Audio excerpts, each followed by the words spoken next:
Hello, friends and bees and friends who are also bees, and welcome to this week's Final Fantasy XIV stream.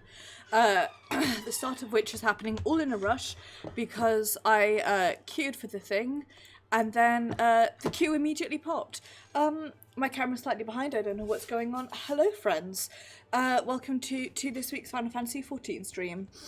This week we are going to be doing the level 80 dungeons after the 5.0 story. That's what we're doing at the moment with the twinning, I believe. Then we are going to be continuing on with the story of 5.1, but for now it's dungeon time. I was not expecting that to pop as quickly as it did, which is why there was a very abrupt start.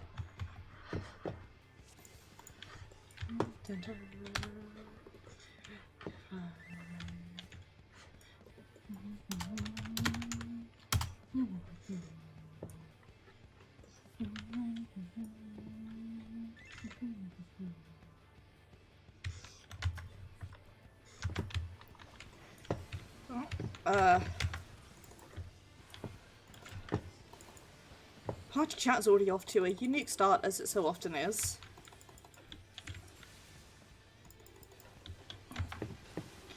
That's okay though. God, I hope my bot's alive.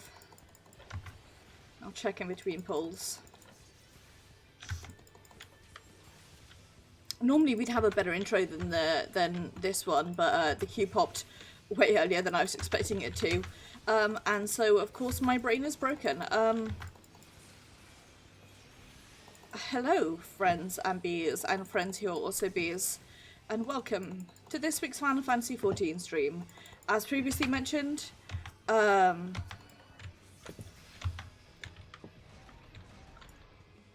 we are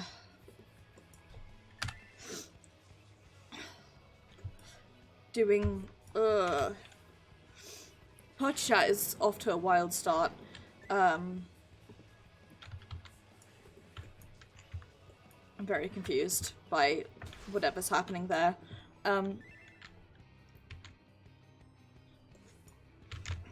We're doing what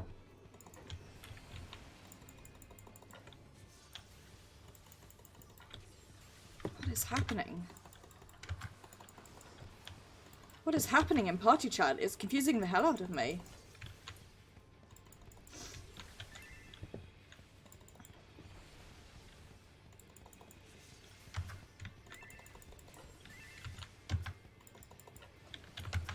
It's completely throwing my intro off because I'm so confused. Anyway, we're doing dungeons and other stuff too. The main focus / plan is to keep going with the story of 5.1, but we're going to do our dungeons before that.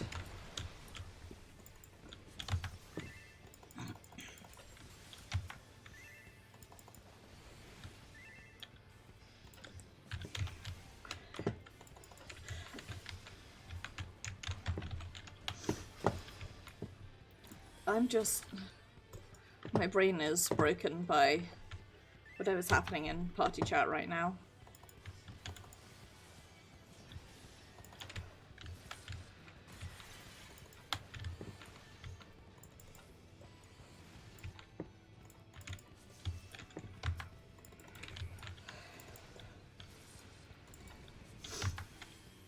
It's very odd. Then when isn't Party Chat odd?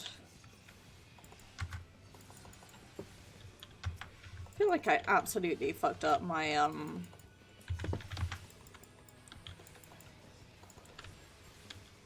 my timing.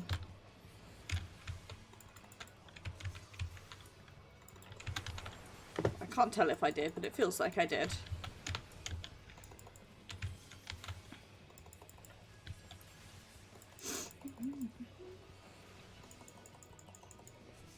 In between pulls, I will work out if my bot's alive today.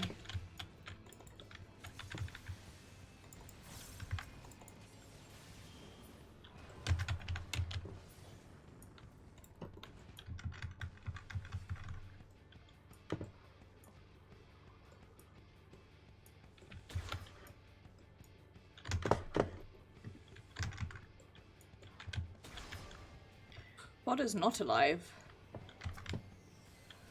Hi! How are you? I hope you're doing well.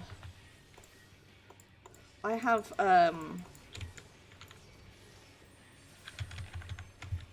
forgotten how to play this class. That's what I've forgotten how to do.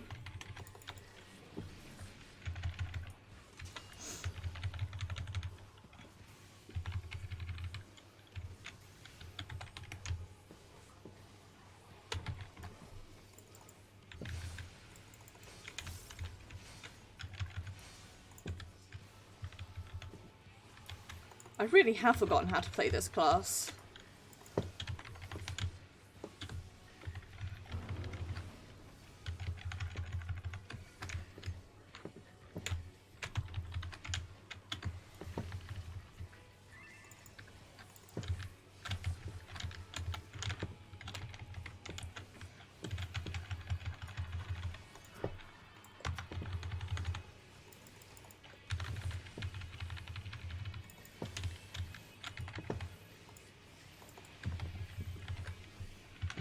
Sorry, I'm completely distracted by my,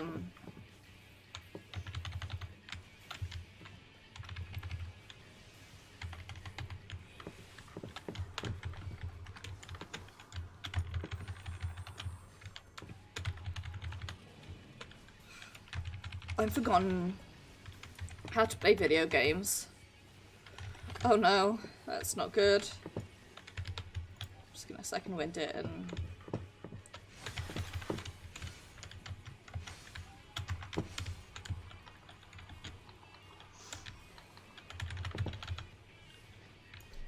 just do this. Just, if I just go into...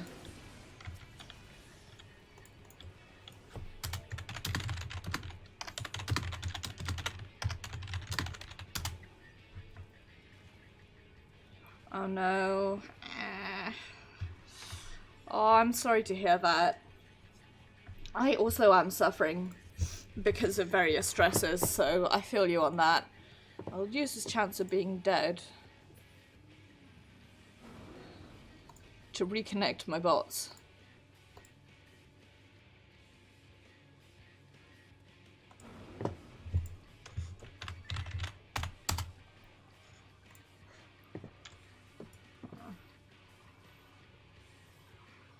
There we go. That's also how I feel, E. That is very extremely how I feel.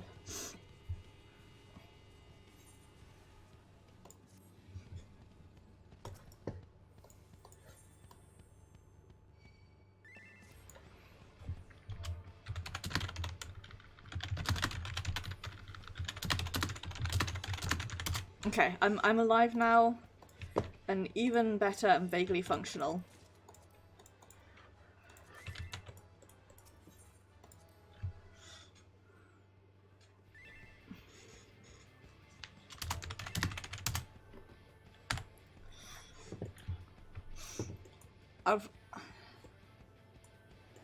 I'm just out of it today. What it is, the manic start of the DPS queue popping earlier than expected has completely knocked me for one. I'm not going to try and read the logs because I get the feeling these bees are gotta go fast. I am going to pick up jewelry though.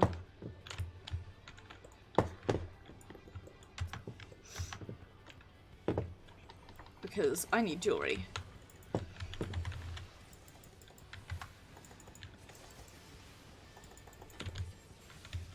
This tank is really struggling to keep these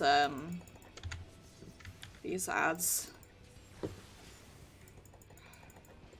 Definitely same possum. My brain is just... I'm frustrated because I'm supposed to be on holiday this week, which is of course the week that, like, task that only I really know how to do popped up, so I've been waving goodbye to my holiday. I've not been working in the mornings, I've been doing afternoons, and I'll be able to get like a day and a half probably back out of it, but I'm still more than a little grumpy at the time I was supposed to have on holiday being taken for work instead. even if I wasn't going anywhere. So I'm a bit...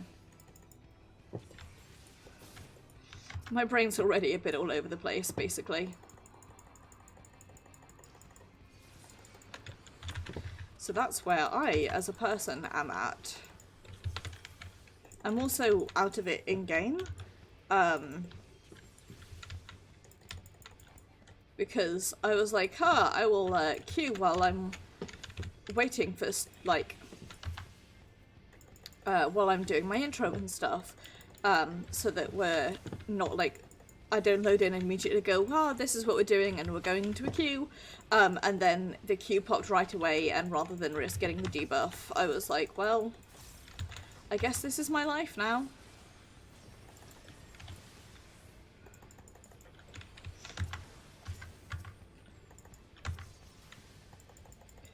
So that's where I'm at as a person. God, I wish these were proper AoEs and not in a line. I also wish I didn't hit the wrong button sometimes like an idiot. But my brain goes, cool kids are gonna laugh at me for being a bad dragoon, and they'll be justified, I really am.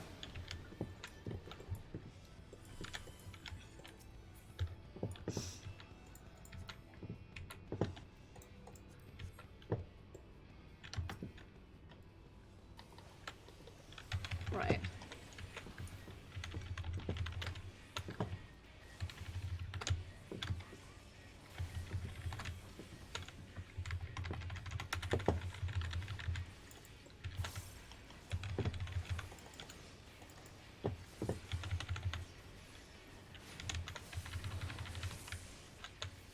These are avoid ones.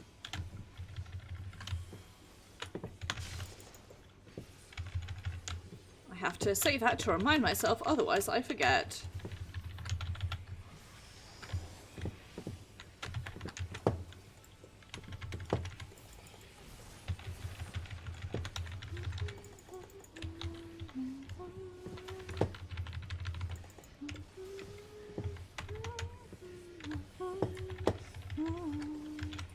Nervously hums along to music.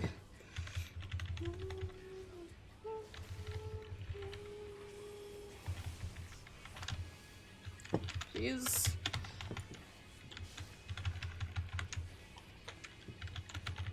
I just want to... You're a healer, you don't need to be all wedged up like the rest of us. Be free, little healer. Oh god.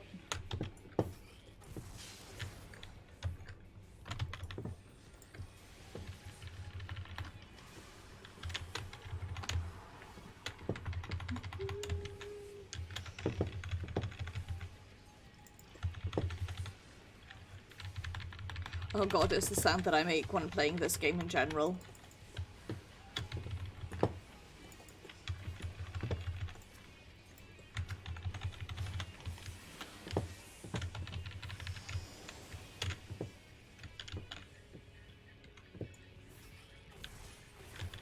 I love putting a buff on and then not being able to do any hits. It's my favourite thing. Did you know? I love it so much. Did you also know that I have no idea when to buff this dragoon? I just sort of do it whenever it feels right. Like, the Holy Spirit speaks to me and says buff now, and I'm like, okay.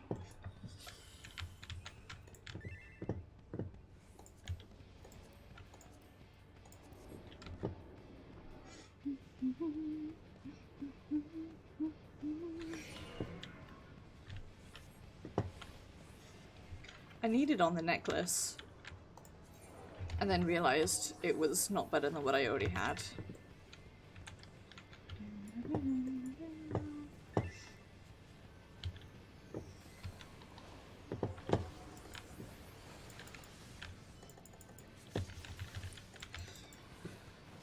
By the way, I think I may have solved some of the party chat mystery. It seems like Rand and Shinotic both know each other. Which is why they're having a conversation that's solidly an absolute mystery to everyone around them. Did you guys know I just had this moment of absolute terror where I thought I hadn't muted? I hadn't unmuted, rather. And I was going to cry.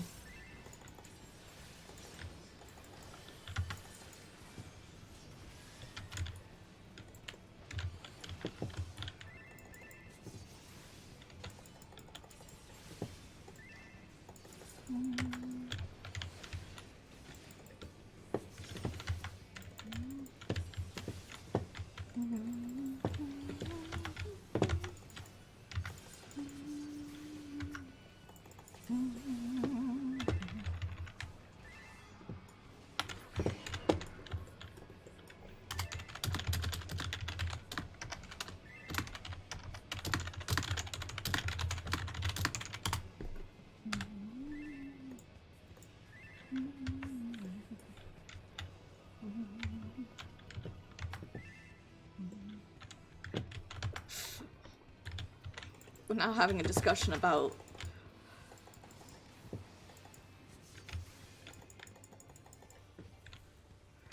healing. We've got a white mage, we've got a couple of white mages, and then also we've got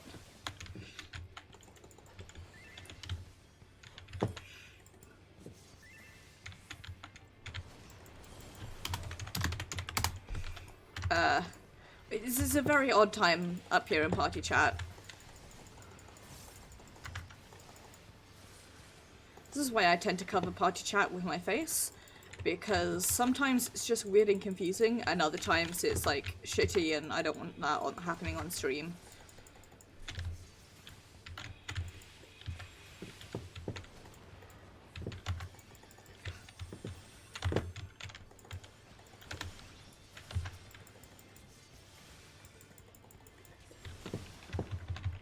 Okay.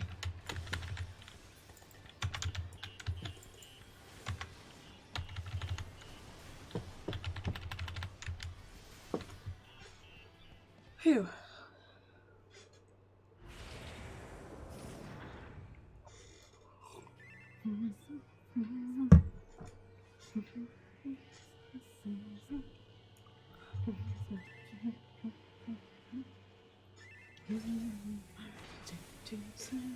I love this song.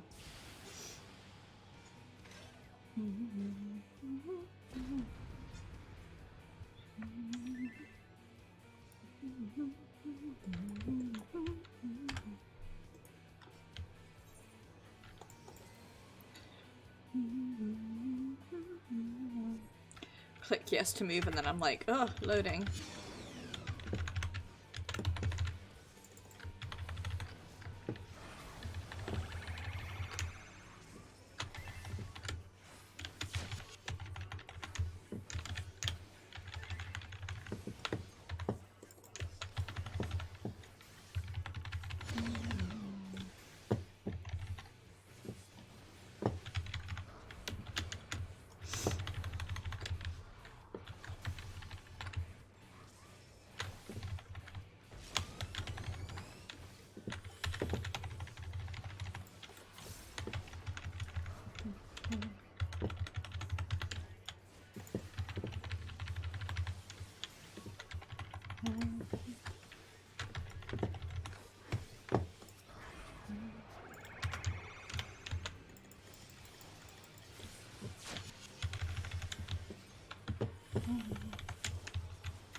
I want a something.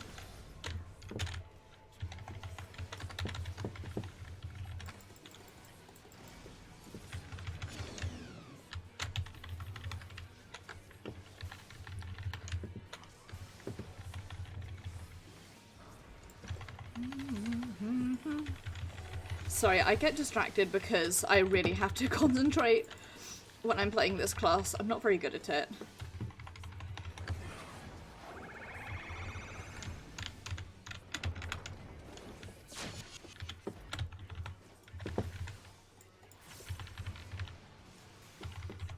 So, there's a lot of me concentrating, which means unfortunately not much commentary. Pardon me.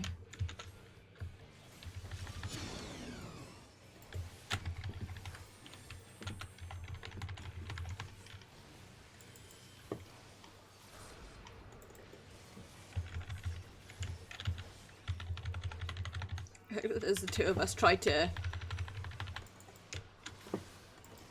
go on that like little pixel, knowing full well that it would not work.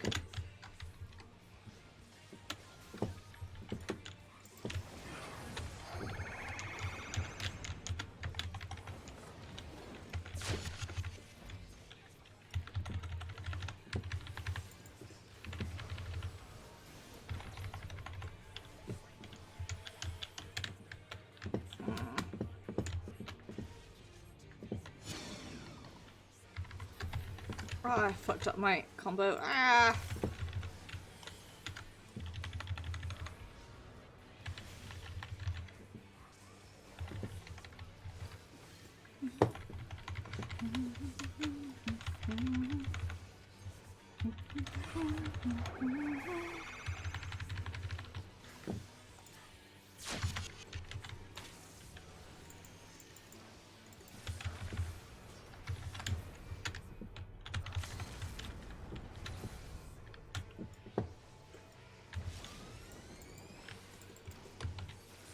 I fucked up my combo again.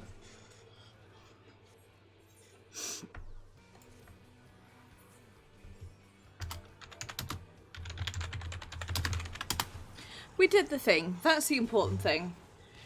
We're here, we're streaming, the bot is alive. My camera is still slightly delayed for reasons unknown to me. We did the dungeon despite me being a dragoon and therefore bad. And that's the important thing, isn't it, really?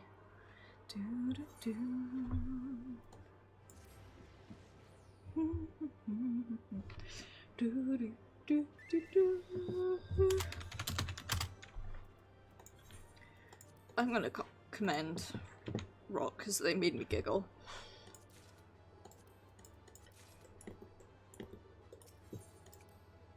I got 2 comms. I guess it must have been the other DPS in the tank, because I'm guessing they were in a party together. I guess they were the ones who commed me. Right, we'll hand that in, but yeah, let's queue for these 2 while we do this cutscene. Excellent work. Not only did you reveal the cause of the fluctuations, you were able to remove the threat entirely. Thanks to you, the researchers have already completed their preliminary observations. The findings were somewhat surprising. Crystal Tower appears not to have been created by the Ronkans or any other known civilization. Its origins are veiled in mystery, much like the Exarch and yourself. Forgive me, it is not time for our speculation. We have, however, recovered an artifact, though its purpose is unclear. It may even be purely decorative. The Binky Boinky! I really like this dungeon. I have fond memories of first doing this dungeon with us to be on Maeve, and being like, oh my god! As we played through it. Have you ever encountered anything like this?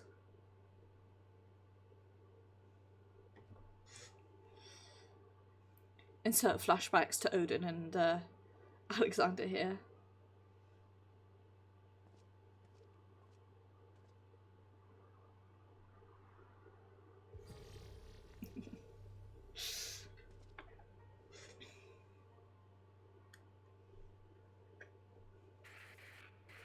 The time has come to carry out our plan. This will be my last recording.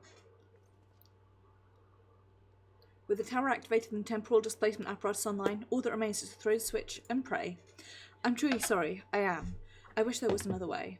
But you're our best chance of success. Our only hope. Your gift will allow you to become one with the tower and survive the journey through time and space. Were our technologies advanced to that of the Allegans, perhaps we could have gone with you. Alas, it was not to be. But when you're finally reunited, all of the hardship, all of the sacrifice will have been worth it, I'm sure. Just promise me you'll spare a thought for those of you behind. And we'll be thinking of you too, for as long as this world lasts. Though I fear it will not be for much longer. Hey, every so often I think about that. 3rd of his name, 18th President of the Garland Ironworks, signing off. May the troll be at your side, Graha Tia.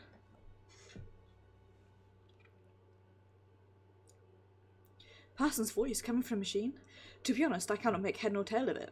Do you have any idea what that was about? Even if I told you, you wouldn't believe me. Yes, I can tell you that you know more than you're letting on. Very well, I will not begrudge you your secrets. The one thing was clear even to me. The people who left the message were facing a great catastrophe. They placed their faith in the Crystal Tower, in much the same way we have done ever since the Flood of Light.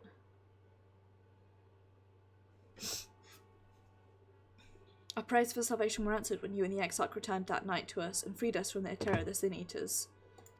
I sense this was all made possible by those people from a long time forgotten. We should do our utmost to learn more of them.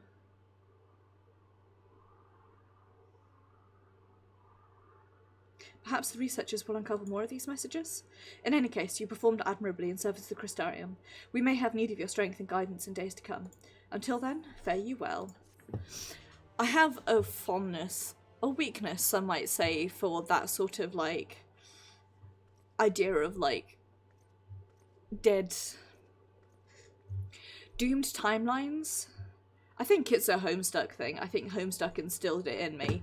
I find it's awful and tragic to know what they were doing, especially with the time shenanigans, but at the same time, I don't know, for me at least, I feel a little bit better being like,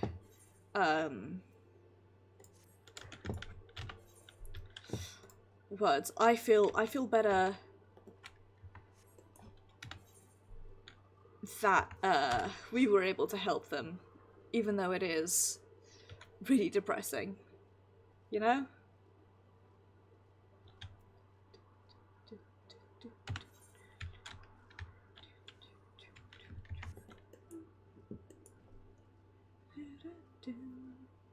We're queuing for Grand Cosmos and Academia and Nida, and unsurprisingly, we need us tanks and healers. What a surprise.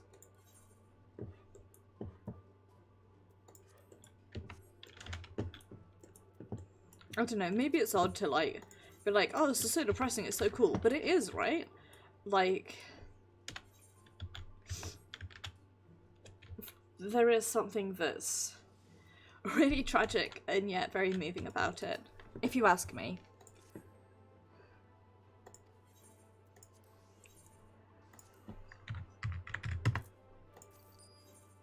By the way, I just want to point this out because I don't know if I've ever mentioned this on stream.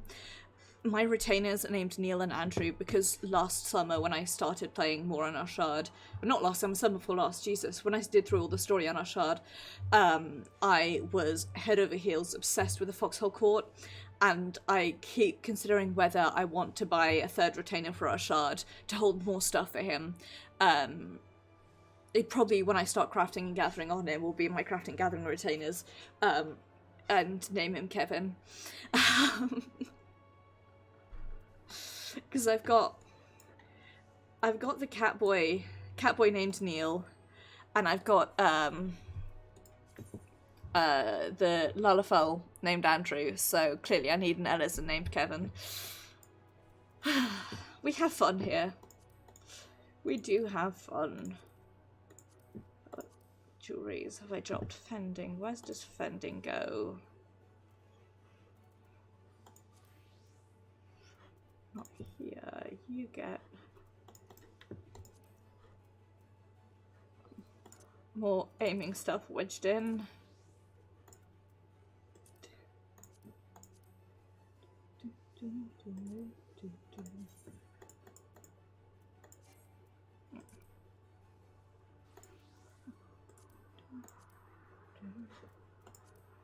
You get healing.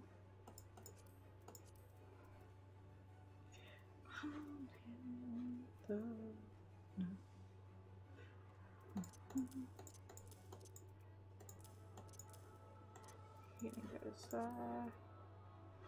Aiming ring, just get shoved in there. My aiming stuff is a mess.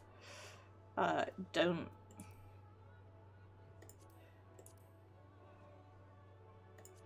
Like, just don't look at my aiming stuff, okay? I'm ashamed of what my aiming looks like.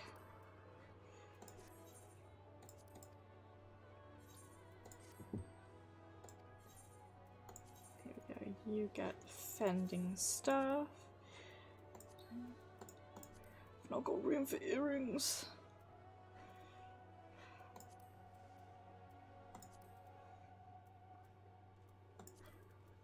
I have to like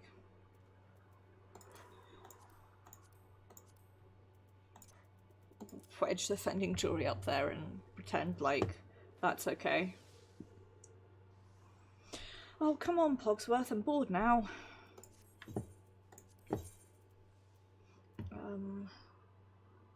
I want to sell my materia 7 because I'm only really keeping materia 8s. Oops. Sorry that now what you've got is like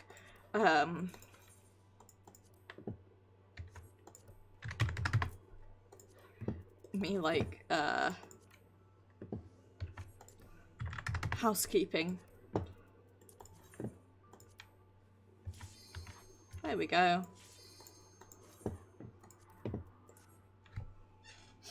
Success. Move my camera down slightly. That's better. It'll look better when I sit like a gremlin. God, I need to get my hair cut. Amongst other things, one of the first things I'm going to do once I can, once it's safe to do so, or safer, is I'm going to go get my hair cut, and I'm going to get it bleached. I'm going to dye it. I haven't decided what colour yet, but I am going to dye it. And it will be much better.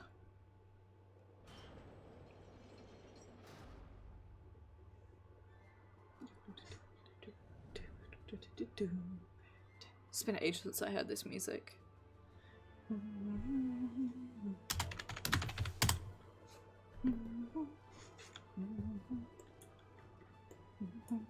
Should you value your lives, you will quit this place at once. Now be gone, thought.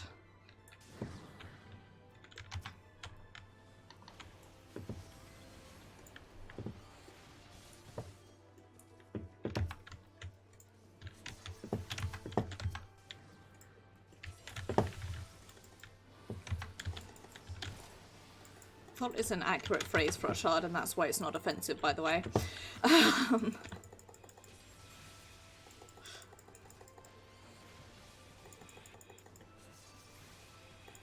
Because if there's one thing that our shard absolutely is,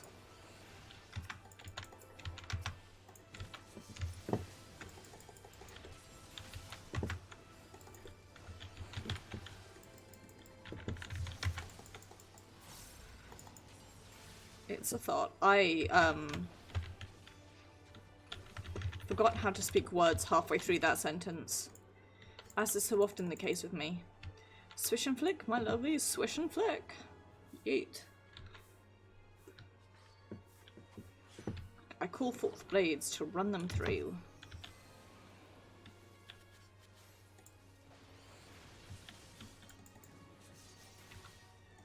Brave Knights of Eld, tried and true.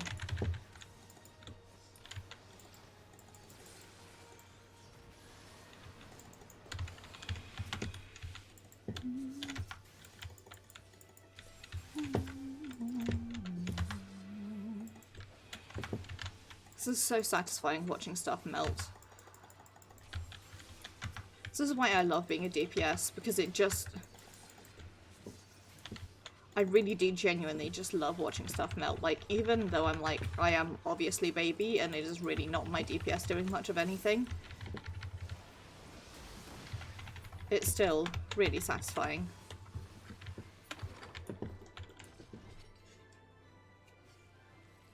Even on the days when I fuck up my rotation like today.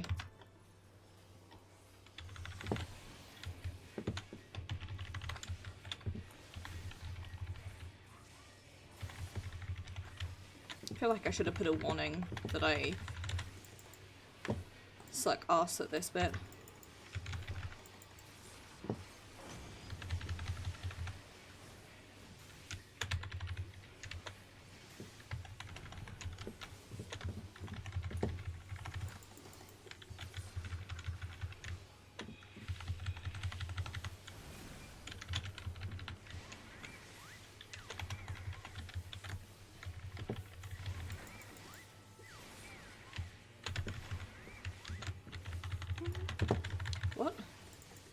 Did I not get hit? I think that's the first time I've ever not got hit by that in like my entire playing life.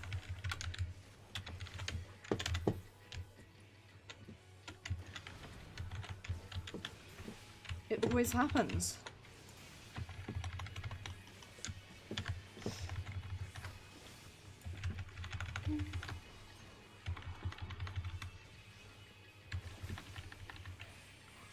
Maybe the secret is to like stick really close to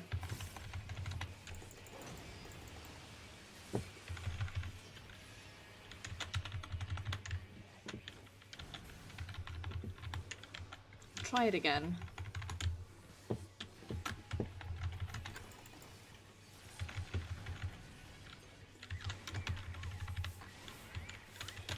Nope.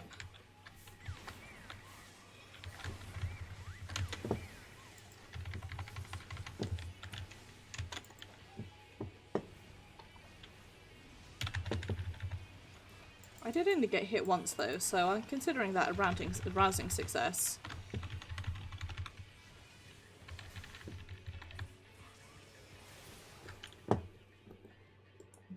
Insufferable, the lot of you. I will spare you, but only this once. Now leave me be.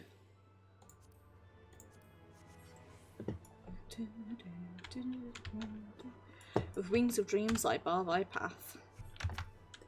Poxies are so cute.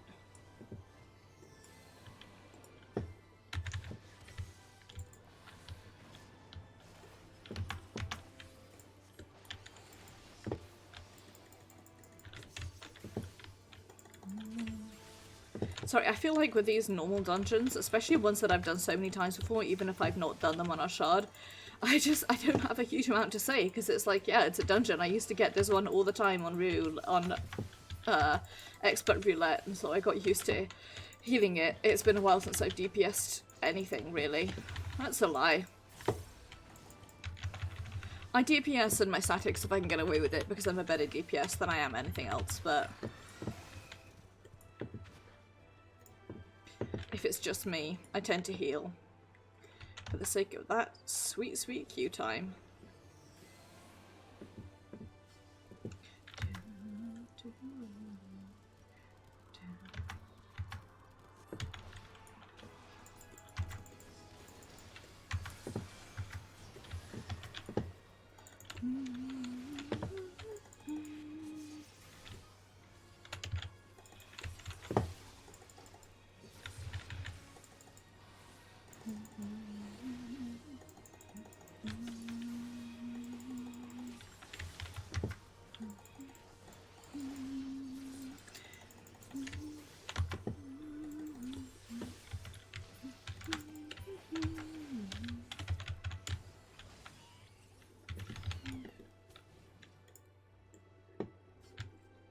Okay. Back off my bullshit.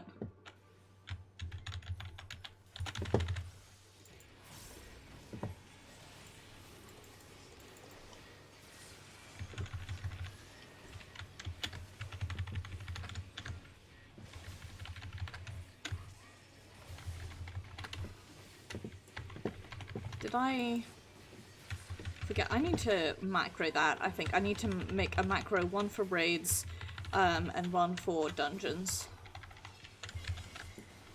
And then just swap it out.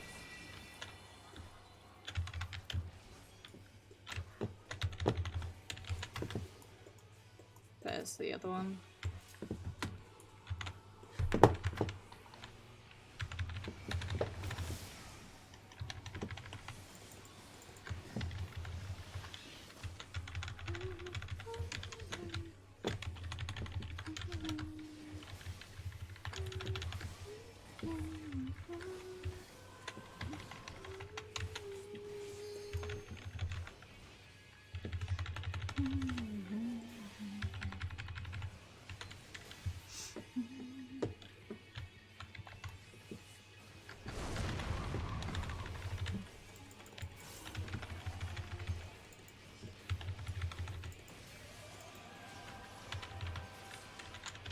Love just wants not to fuck up my rotation.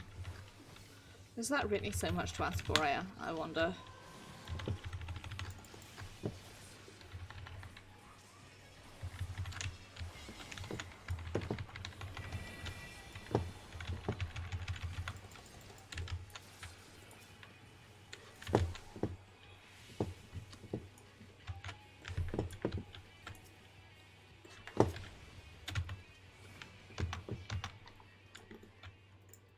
we go.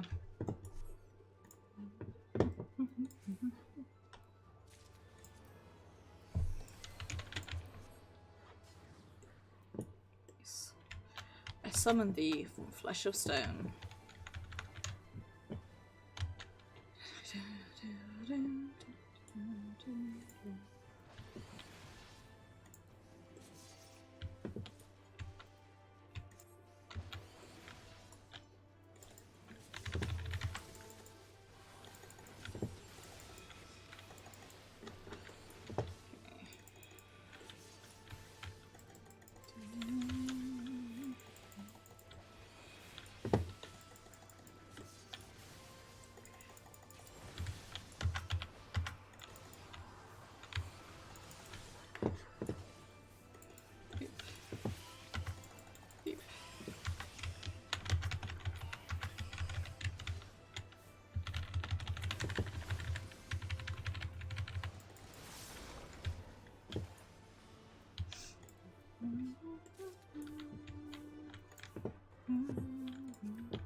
Come on, give me some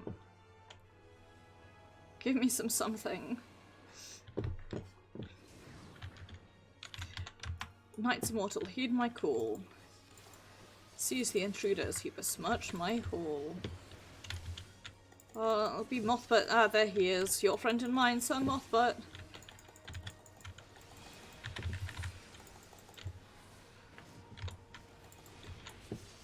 Rude. I was absolutely not that, and you all saw me get stun locked, but still, I moved out of there. It may not have been in time, but I definitely moved out of there.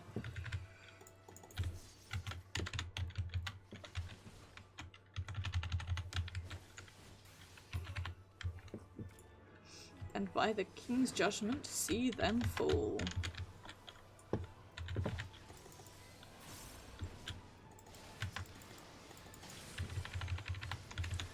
Oh. Seems like we disconnected for a second.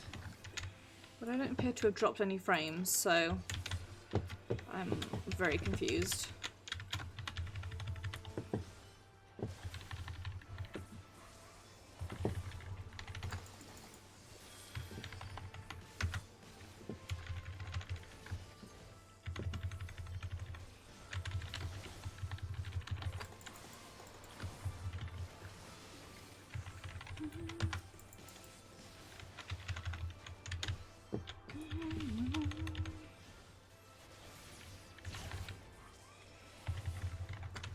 I appreciate the Puggy just absolutely fucking eating that attack.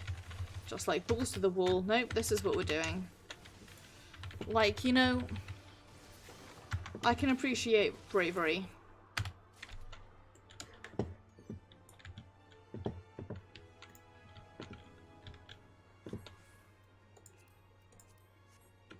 For the love of fuck, please drop me some goddamn maiming gear. I'm that meme now. Can I get a fucking maiming gear? You've studied these halls long enough. Come, Lucas, our guests yet want for company.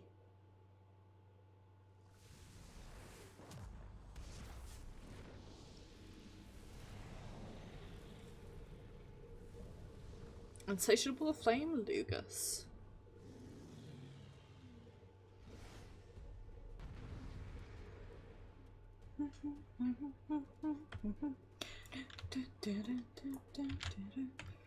I'm running, running and yelling.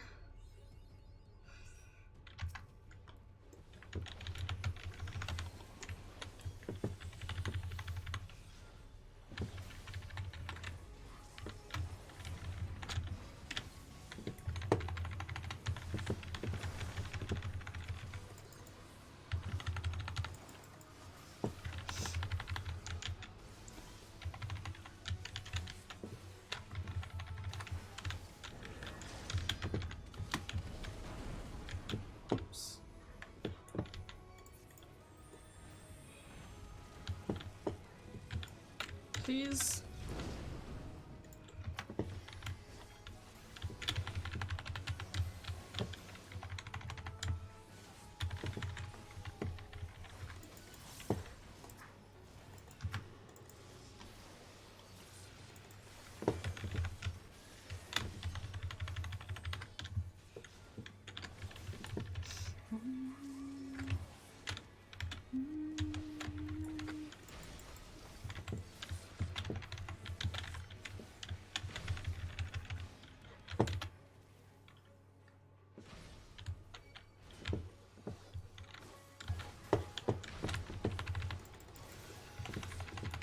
There we go.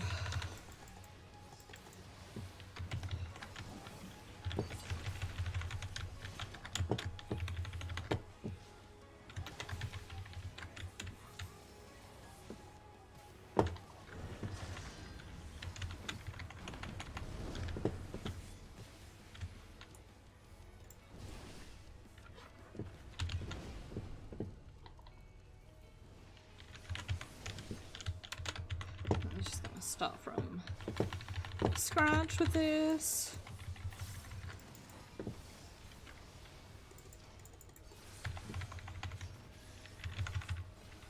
Pretend like it was intentional.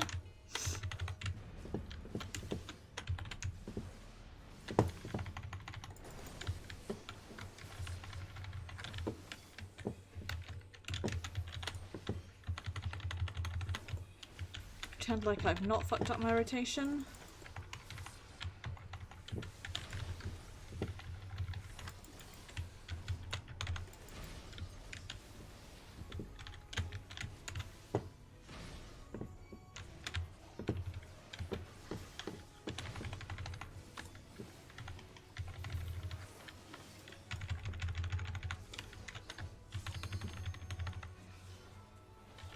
As long as you get it done, I suppose that's what matters more than...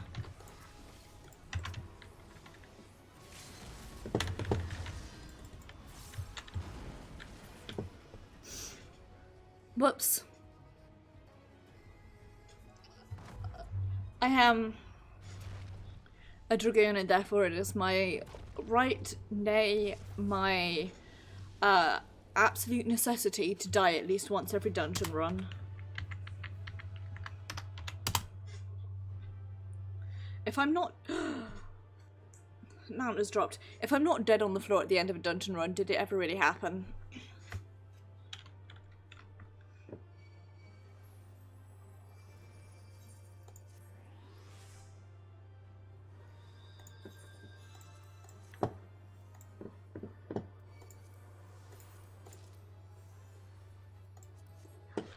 I done it! Yay! Oh, I wanted to...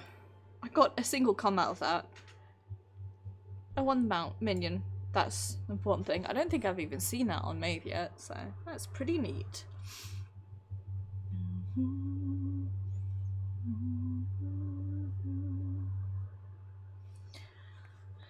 Anyway, the reason that we came out here for a bit of a flashback is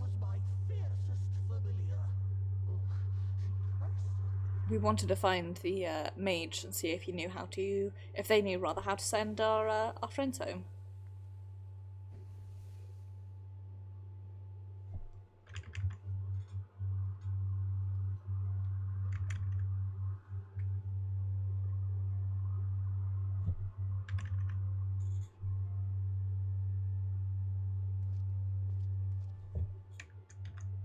Backlook, 'tis good to see you again after all these years. And judging by your vigorous greeting, I dare say the feeling is mutual. To be sure, a simple shake of the hand would have sufficed by way of welcome, but I shan't complain. But you must be wondering as to the purpose of our visit. We come to beg your assistance in a most urgent matter. I like that emphasis on beg.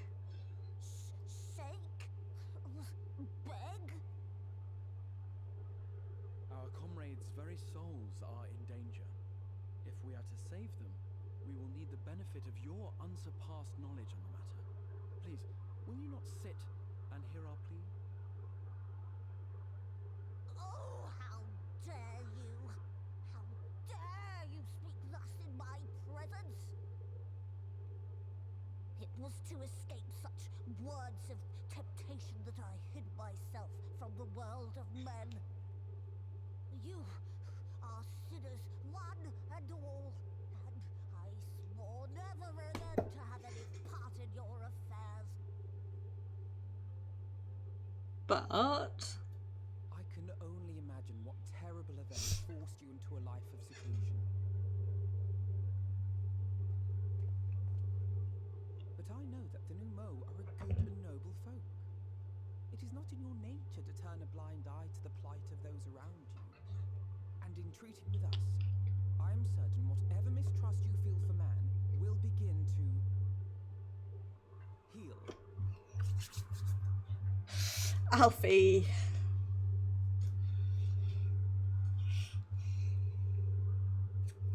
Even that one was a little, that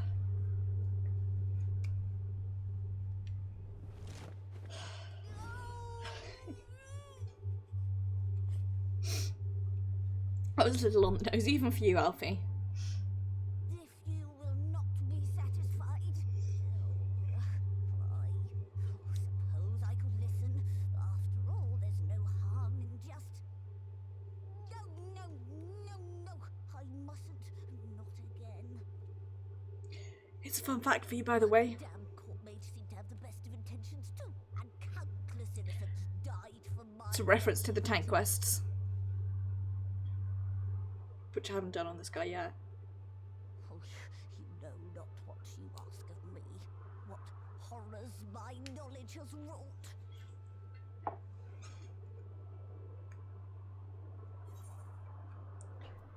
Refuse all you won't. We won't lie down and accept defeat.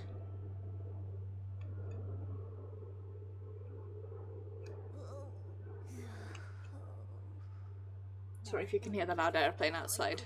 Possibly have. They're even more stubborn than I am.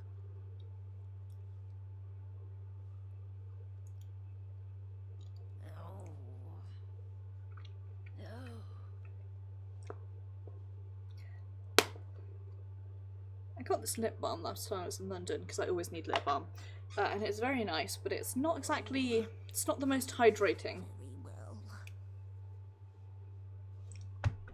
I will hear your petition, but that is all. And I expect fitting payment for my troubles. Commensurate with your contribution to our cause. No more and no less, I promise you. With that settled, might I impose upon you to join us at the Crystarium? I'm afraid the nature of my friend's predicament calls for absolute secrecy. I kind of really want to try making an Exarch cosplay. I think most of it I could do with practice and remember, like, getting back into my into the field of costume making. Key for this while we do continue with the story. But I'm nervous about how I would do the face paint. I don't know how to do that. There you are. The others are gone on ahead to the Crystal Tower with Beck-Luke. For the record, I truly wish we hadn't had to resort to using such words when treating with him. I've ever sought to convince, not compel. Yet I cannot deny that a part of me is glad Horion shared his storage of the new Mo with us. Had he not, Beck-Luke wouldn't be here.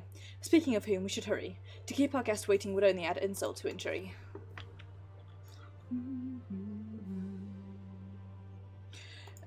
You may now enter the Grand Cosmos with a trust. Mustn't tell here any longer, Ashard.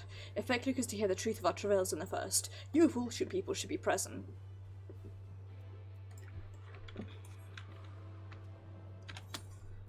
Let's look at the new pet that we got. Doesn't see you as food. Yet. I like that.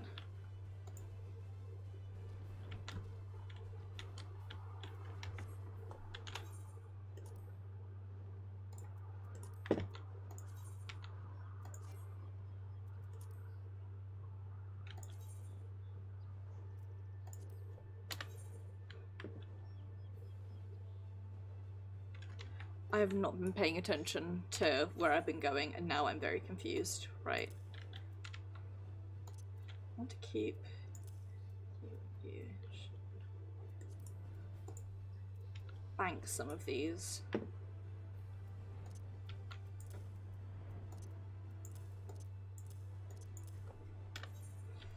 Where am I going? The wrong way, that's fucking sure and certain. Okay. Right. These are all to be sold.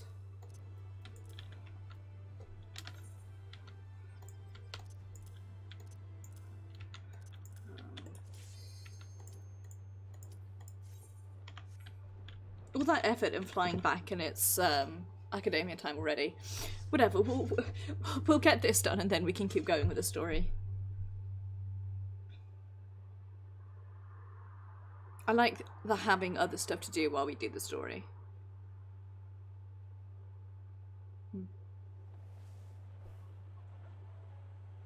Okay, I only seem to be a little bit behind. I don't know what's going on with this camera, to be honest.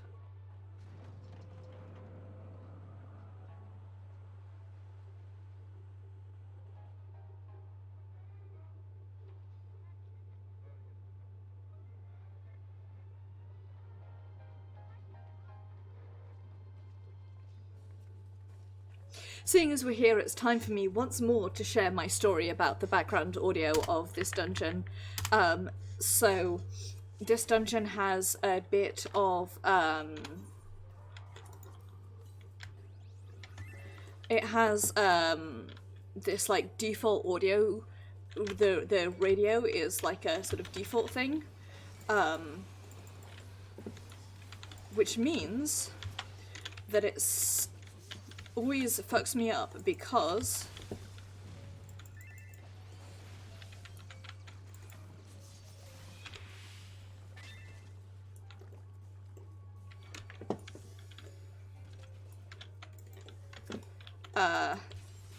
it sounds really similar to a bit of audio that you get in a podcast that I love dearly with all my heart called Tannis.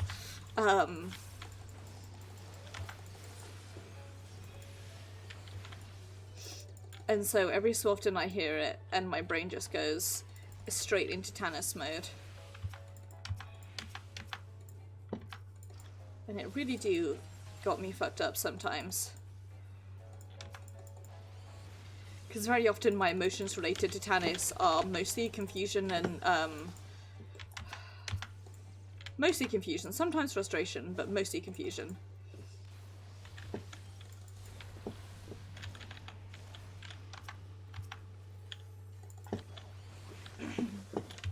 Hang on.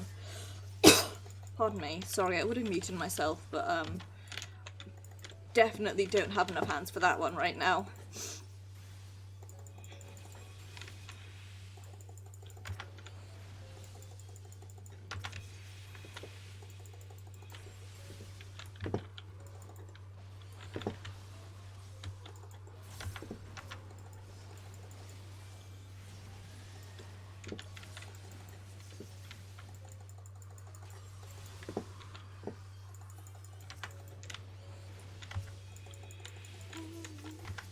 In the meantime, we can enjoy the shark dungeon.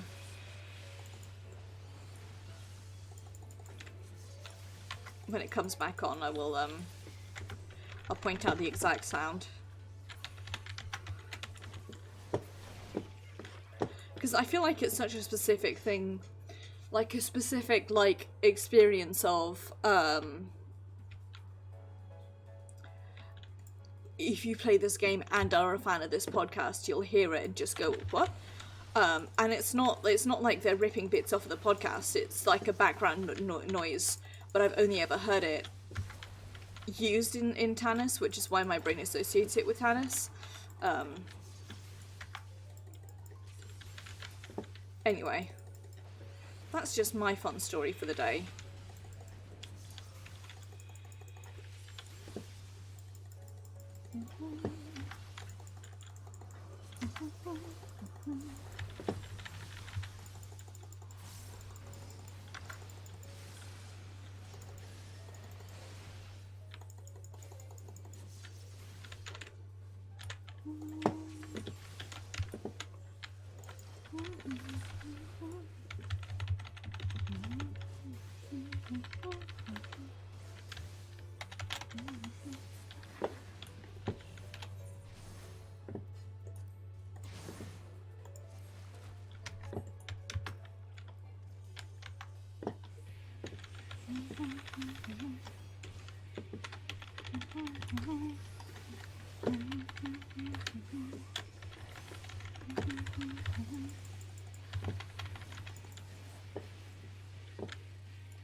Rude.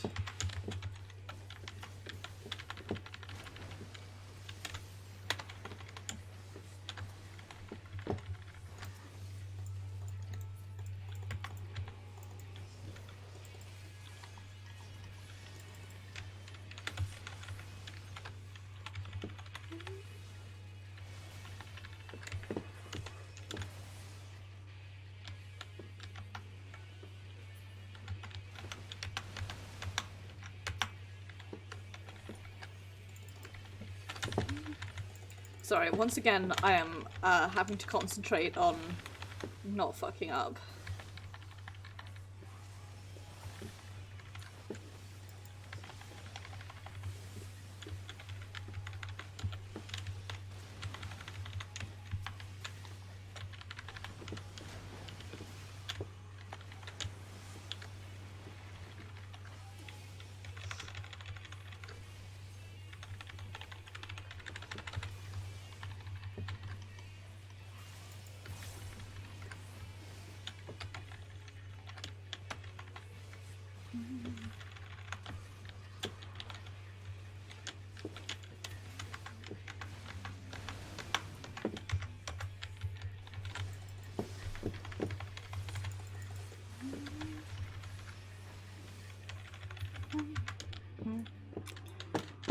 It's fine. Everything is fine.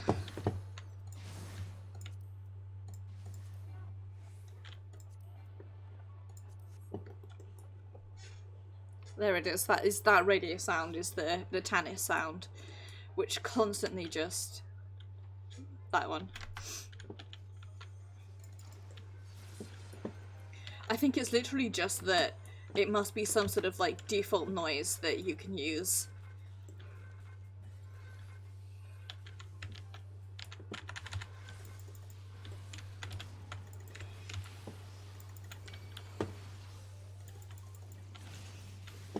And they both use it, and it just...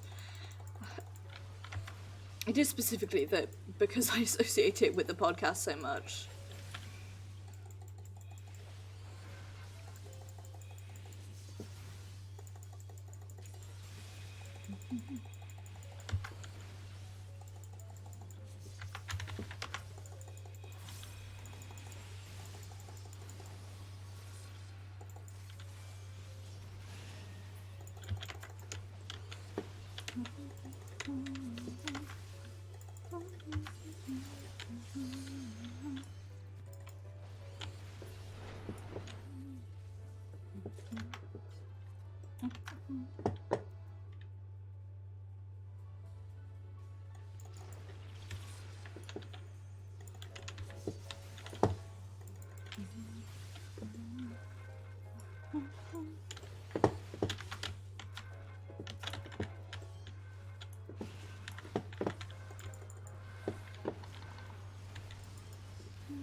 I like the music in this one a lot as well, if you couldn't tell.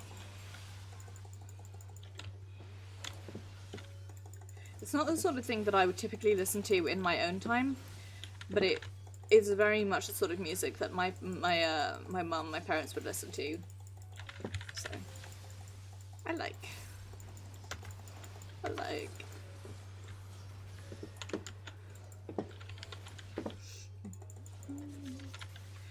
God, I should have taken a painkiller before I went live.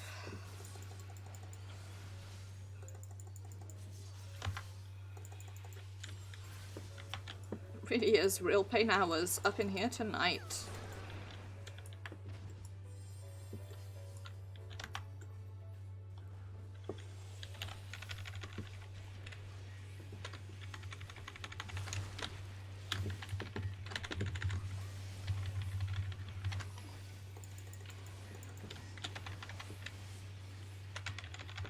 Sorry, I get melee privilege by dinner being the only melee. That means I'm allowed to maintain my uptime.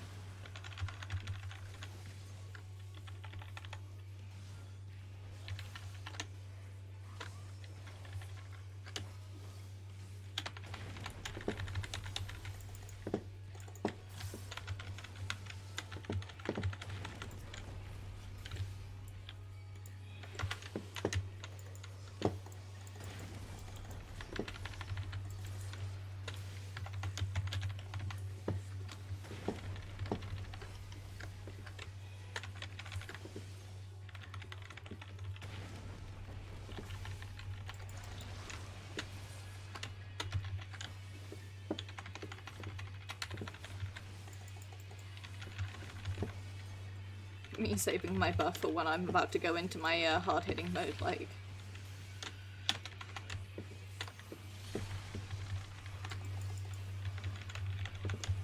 Oops.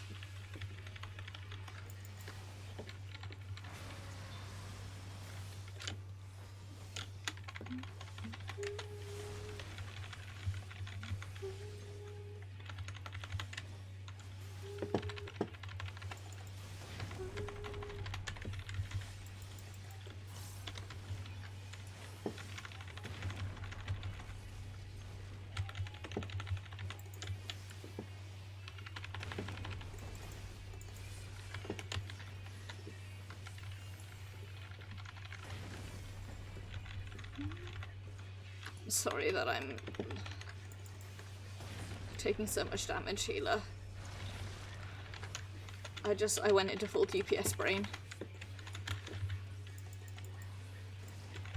My brain is like, think only about positionals. Nothing else matters but positionals. Uptime, uptime, uptime. And that's what my brain said.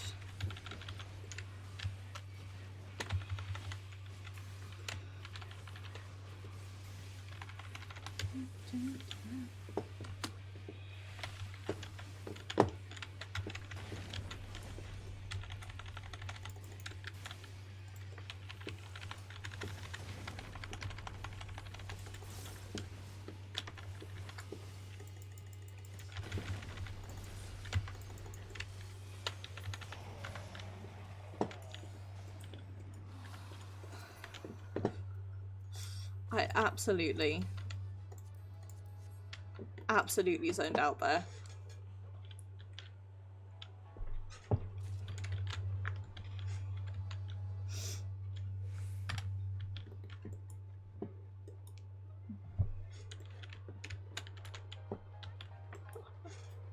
That's the sound, it's the Tannis sound. Oh, every time, it makes me shiver every time. Again, it's not anything inherent in the sound, I think it's just the fact that I associate it so strongly with Tannis. My brain is just like, yeah, my brain says, it's the Tannis sound.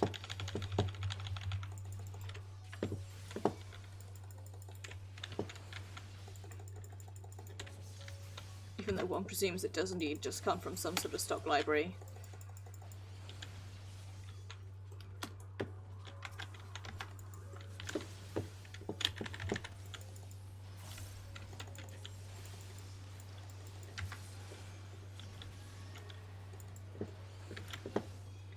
I really do like Stardiver. As an ability, I think it's one of my favourite level 80 abilities. And I mean, like,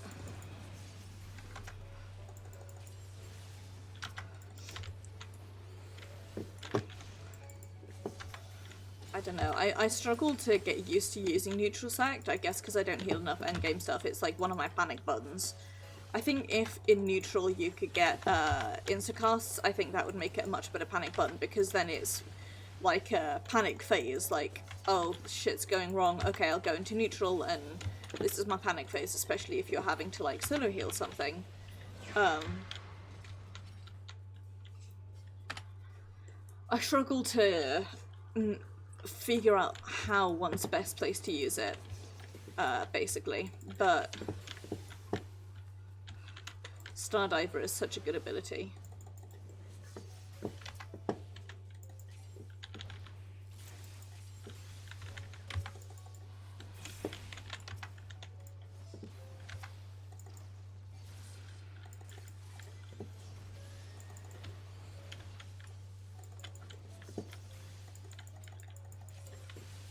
But it completely ruins all higher functions I may have. It just gets me thinking about DPS instead.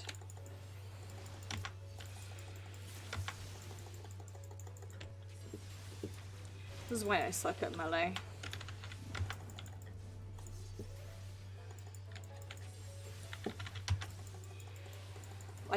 I have a really bad tendency to just get absolutely distracted and only think about like my uptime and about my positionals, and I tend to very much go into Medeeps mode. Which is, you know, helpful, but sometimes you actually need to pay attention and not stress the healer out.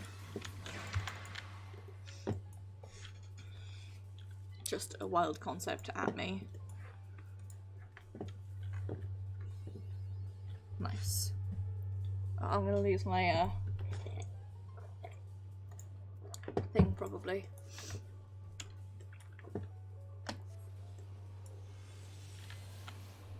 Bung that on.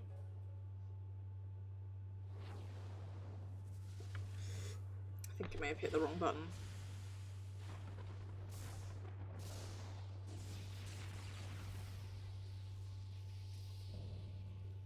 Guardian Falls, Quetzalcoatl. I'm sure I'm saying that wrong.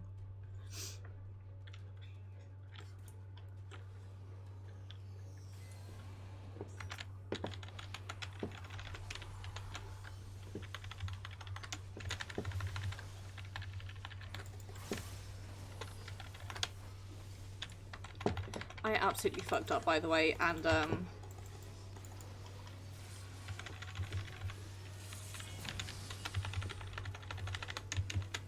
accidentally buffed when I meant to hit Blood of the Dragon. I feel so stupid.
Sorry, I completely forgot that I was streaming there. I just got distracted focusing on my uptime.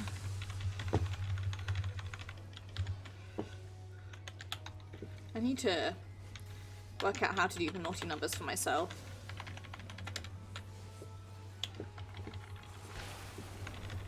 Absolutely got that the wrong way around, but oh well.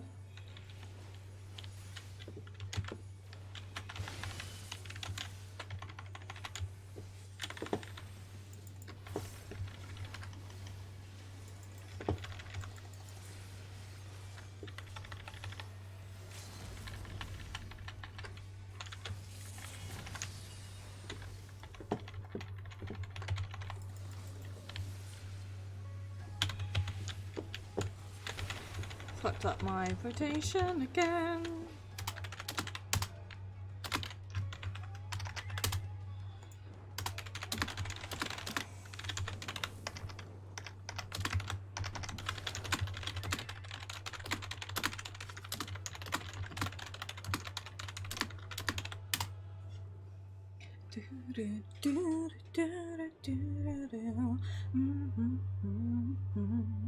I did apologise for the fact that I hit Battle Litany at completely the wrong time. Because I'm stupid.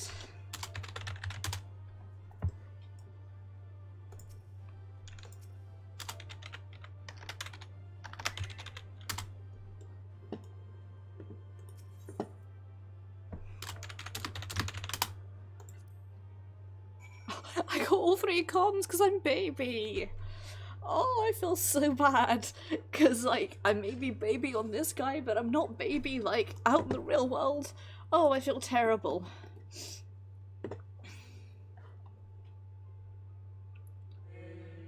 Our studio's visitor returns. What did you think of our experiments? Were your questions answered in a satisfactory manner? The experiments had, escaped? Escaped? I should think not. Academia and IDA boast the most secure facilities and research protocols of any institution on the star. Something or other, one cannot dismiss the resourcefulness of our scholars, not to mention the presence of the esteemed La Habrea. Yes, I am certain they will soon have the situation well in hand. You needn't worry your young mind about such things, and do not be discouraged. 'Tis a pity your inquiries were disrupted this time, but there will be other opportunities to visit. Was the raw tales which piqued your curiosity? I shall endeavour to provide you with answers to the best of my ability. The scholars are turned into monsters. What you witnessed would have not been transformation magics. It is more likely you observe the results of our research into advanced creation. Shape-changing is a temporary effect at best. Creation, on the other hand, converts one life energies into ether, which is then expended to bring a well-constructed concept into solid reality. By combining the ether of many individuals, we can theoretically create entities of ever greater complexity and grandeur, the methodology of which is the focus of our current experiments. Was the raw tales? So basically, they fucked up. They imagined too hard and they fucked up. I never thought of La Habrea as an academic. Oh my, yes. There are few who can match his knowledge and expertise in the field of phantom creation. You passed through the words of La Habrea, did you not? I imagine you found the research material there to be of particular interest, considering the purpose of your visit. That's it. That's still what I reckon happened. Well, as long as your thirst for knowledge has been slaked, then we should consider your visitation times well spent. As for the creature you suspect is broken free, rest assured that our officials will be taking up the threads of your investigation. You are certain it was not within your academia grounds. His poor face. If by some miracle Archaeotania has gained its freedom, then what's become of the researcher's task to contain it? Oh, idle musings, nothing more. Was there not an acquaintance waiting news of your progress? Best not keep them in the dark. No further then, return to the derelicts and make your report to the overwrought Bondo. I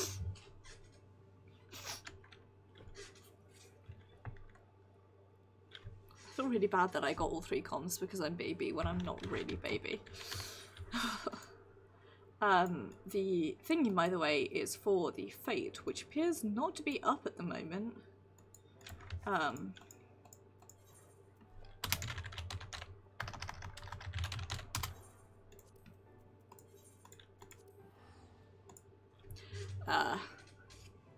But I'm not going to do the fake grind on this guy. I mean, I may do it off camera in my own time, but I'm not going to intend to do it. How's that?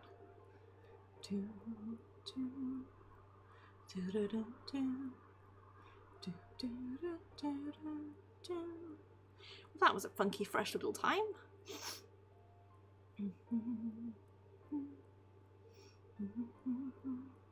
So, I've had another thought, which is that the schedule.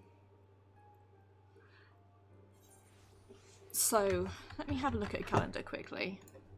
Work this out in my head. Best to do it on my phone, actually. My computer will be very slow. It's Bungo Day. I'm getting an email at 10 o'clock at night saying it's Bungee Day. Okay.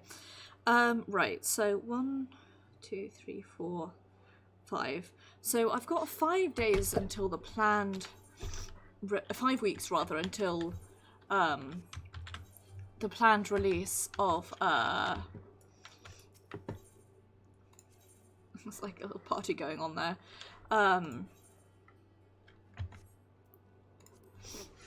Planned release, which will include the next raid tier.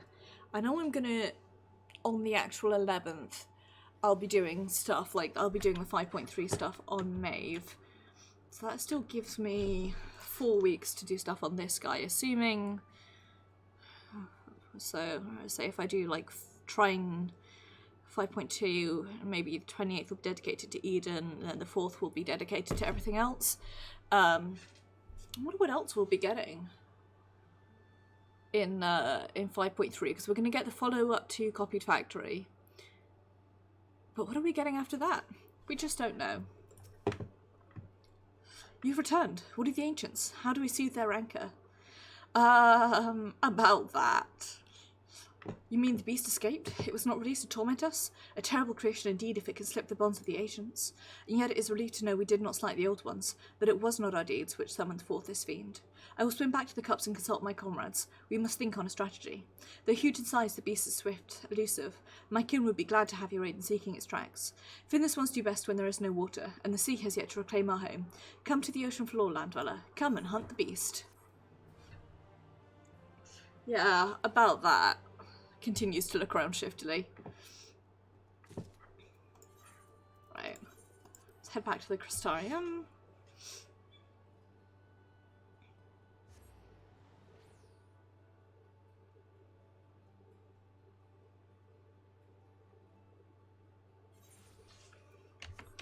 Before we do anything, I'm going to do this.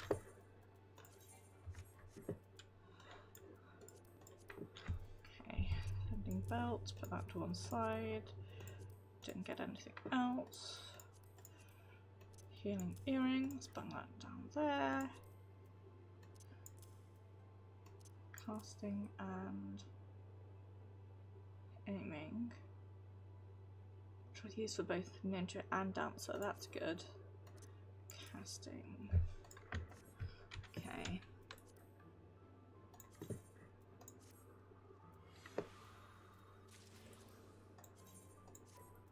You do extract materia.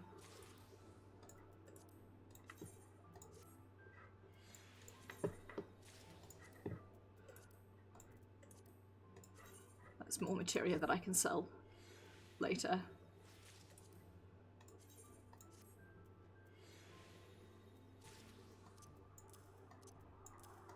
That's how my brain sees things, at least.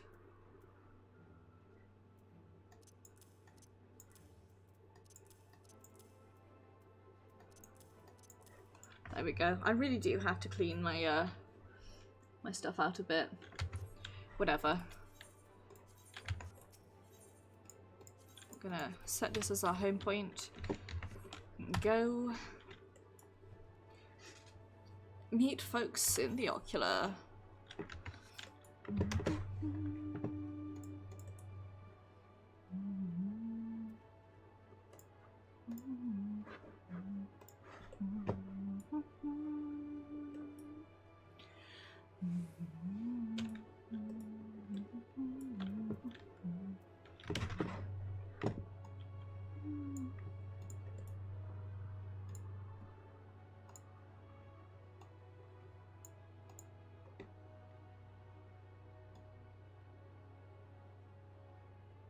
Sorry, that's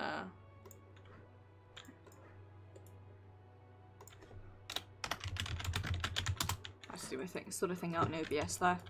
Might be, I probably should have done that in the cutscene, but that would require me to be functional.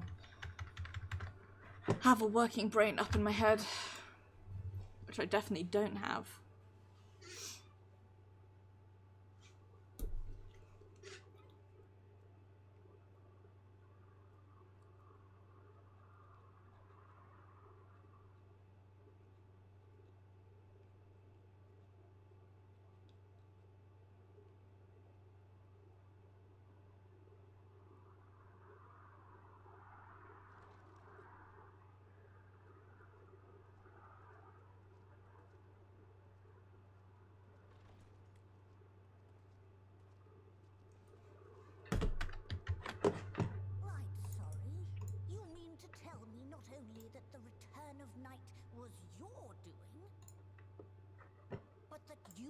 hail from another world as well? Sure do. Everything we told you, of the source, the shards, the 7 umbral calamities, all of it is true. I realize how fantastical it sounds, and I would not blame you for doubting our testimony.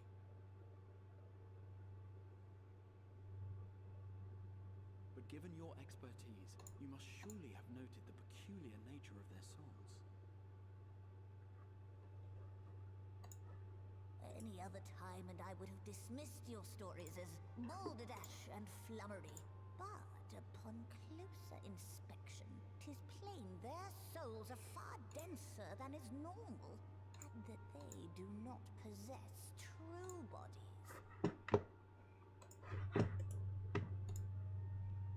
Save you.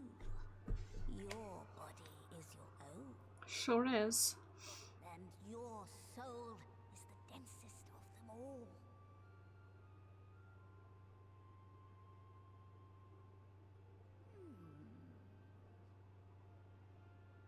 As I said before, were it not for their heroism, the skies over Norvrant would still be awash with light, the realm yet at the mercy of Forthry and the Sinutors.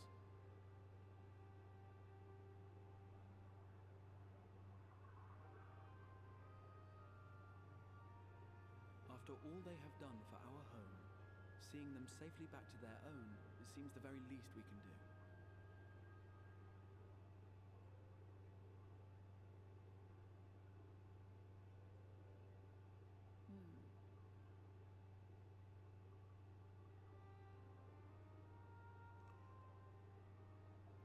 Your tale is intriguing.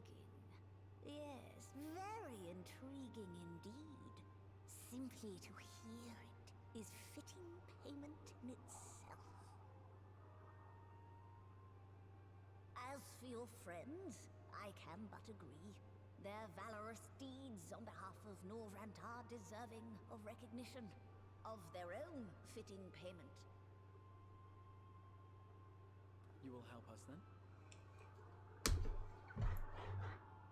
I will. I would see my knowledge put to good use for a change. I do have one condition, however. I am not the spry young Numo I once was. As such, I will require assistance in my fieldwork and testing. Sorry, I'm fucking about with my webcam to try and fix a delay. It would be our pleasure. We'll be labouring for our own benefit after all.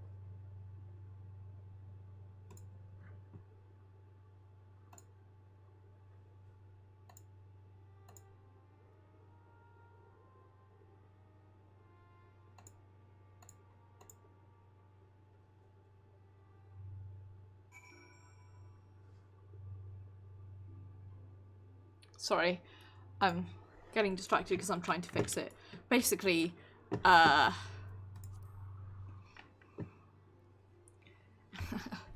so it is. Yes, we came from another world, and we were the hero. Everyone's souls are weird except for ours. Somebody to hear it. It's fitting payment in itself. Vecloop says they'll help us, and Alfino volunteers to be his assistant. Did you happen to notice the magic broom strewn about the Grand Cosmos? Uncanny.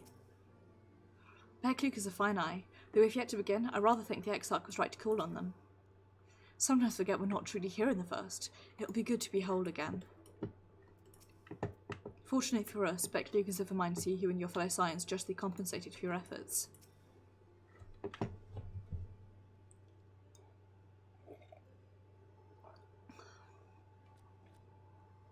You have spun quite a tale, but tell me, have you given any thought as to how you might return to your world? Well, you see, I go back into the tower. This is my prognostication, by the way. I think what's gonna happen, we're gonna get a similar thing to Minfilia as happened one which fails to account for the present state of your souls. They become highly charged, likely as a consequence of having maintained tangible forms for so long. In such an energetic, unstable site, there's no telling what may happen to their souls in the aura site. They could very well become immutable to transference, never to be restored to their bodies. Then, would it be possible to force our souls into a state of dormancy prior to transference? In theory, yes, but the soul is not a candle to be snuffed out and relit on a whim. Well, that sounds ominous. What exactly would rendering our souls dormant do? In order to maintain a corporeal form, your souls constantly draw ether from your surroundings. This process must be halted and the resulting surfeit of ether removed. Your minds would be ultimately separated from these faux bodies of yours, rendering you incapable of interacting with the world around you. A cruel fate under normal circumstances, but one that will be rectified upon your return home. Leaving lifeless husks, like those poor souls at the inn at Journey's Head, corrupted by the Sin Eaters, their ether made stagnant by the light. Corrupted? Stagnant? Might I see these unfortunate individuals? Why? Do you think you might be able to help them? I might, or I might not, but I shan't know for sure until I've seen their condition firsthand. Then I would do anything to take you to them, on the understanding that you won't do we'd be glad to take you to them, on the understanding that you won't do anything to increase their suffering. It was my faith in that man I lost, not my compassion. Well, I see no need for the rest of us to accompany you. Will you escort our guest to the inn? I will assist you in creating the requisite aura site. I believe my talents would be better applied to that endeavour as well. Might I leave the three of you to assist Beck Luke as necessary? Sure shit can. Let us make for armouring then. Sorry, I keep forgetting what voices I have for everyone.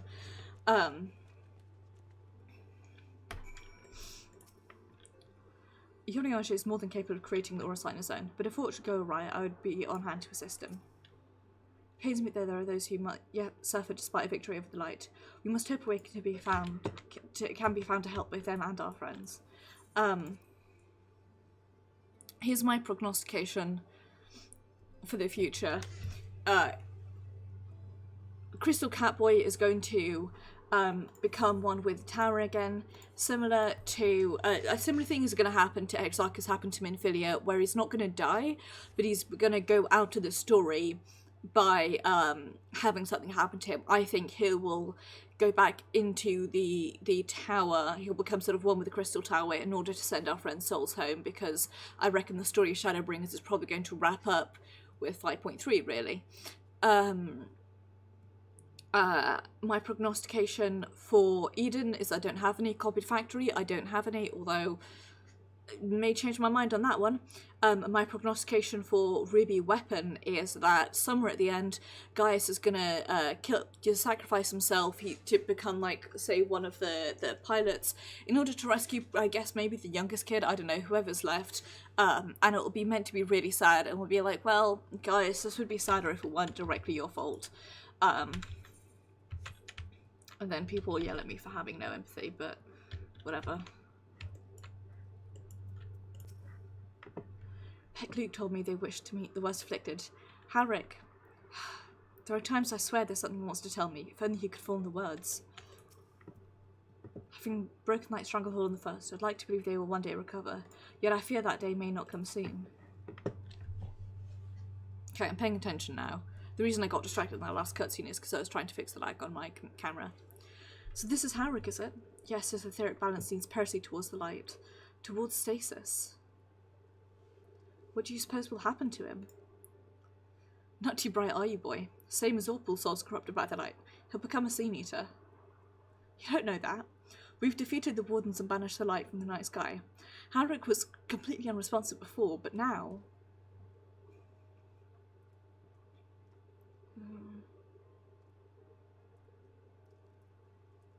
Then there is perhaps yet hope. If I may, there is a treatment I wish to administer to the patients. What sort of treatment? In the course of my studies of the soul, I once created a tonic which could temporarily stimulate the ether in one's body. After some refinement, it came to be used by the Knights of Verbert.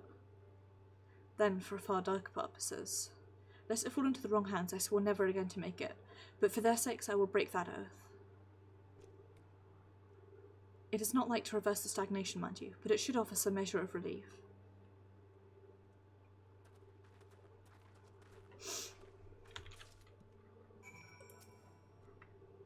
We'll just see what effect my tonic will have on their ether, if any. Time versa to revitalize the soul, both figuratively and literally. Todd stares blankly at you. Seeing the tonic has had no effect. So I'm poor now. Is this warmth I feel in my chest? So he's feeling a little bit better at least. You mustn't fret. Target isn't range my arse. Feel warm. And my legs, they don't feel as heavy. As an aside, I've got so many not temperament beasts.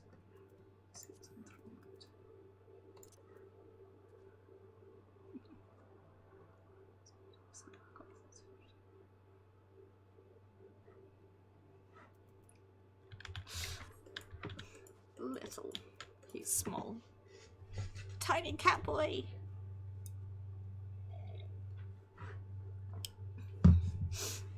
Now then, have you noted any change in the patients? A notable rise in body temperature and increased motor function, in most of the patients at least. The most severely afflicted show no response. As I feared, then. 'Tis true that with the restoration of night, the corrupting influence of light will no longer grow, and yes, their bodies will naturally return to equilibrium given time. But this holds true only for the corporeal ether. The incorporeal ether, that of the soul, is not so easily mended. Which is why those in the later stage of corruption, like Halric, appear unaffected by your tonic. Precisely.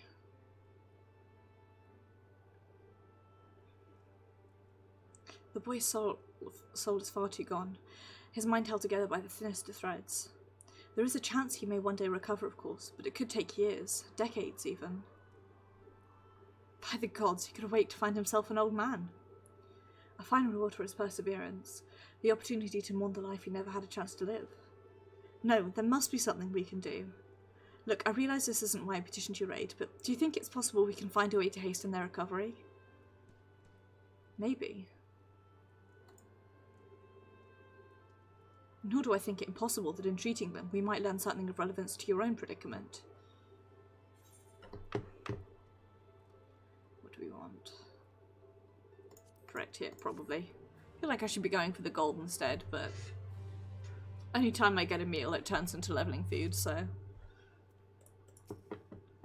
Corporeal and corporeal ether. Confess I've never had cause to make the distinction. Did they just say what I think I said? Might there really be a way to help Halric and the others, and help ourselves in the process? Ready to speak of the metaphysical.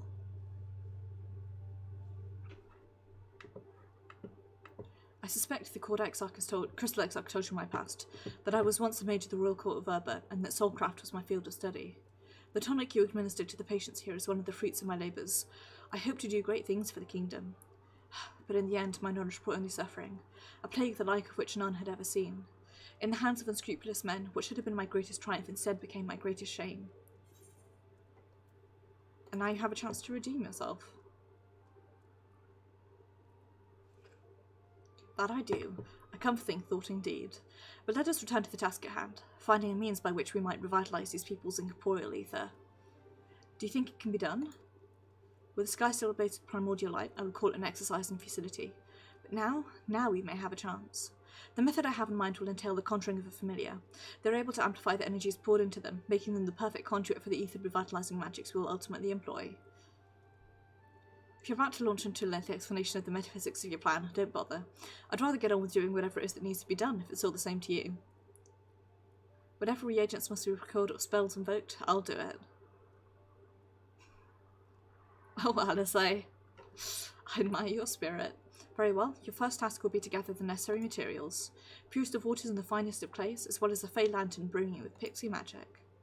If you're convinced the resulting familiar could help the patients, fine. Alfino, the water and the clay will be simple enough, but I think you know what we'll have to do to get the lantern. You don't mean... Pixies took quite liking to us before. If you humour them with their company, I'm sure they'll be willing to help us. Fine. We'll pay a visit to Ilmeg. Though I never thought you would be the one to suggest going back there. I'm impressed you've been there at all, let alone befriended the Fae folk. While you're at it, seek out the new Mo of Platini. They will be able to supply you with water suitable for our needs. Right, let's get this over with, shall we? Still remains the matter of the clay. Might I prevail upon you to find it? Let's go find us some clay. And then Alice is gonna do some moulding. Clay from Amaranth would most likely be best. Know you of anyone who might be able to assist us? There are the scavengers at Mordsuk. Scavengers, you say? Well, they may know the lay of the land, but I dare say they're more interested in trinkets and baubles hiding in the earth than the earth itself. Now miners, on the other hand. What's that? You know the miners at Twine? Perfect. Speak with them and you should have no trouble procuring what we need. Were you and the twins are preoccupied? I'll see if there's aught else I can learn of the stagnation which afflicts people here. Afflicts? Yep, it afflicts them.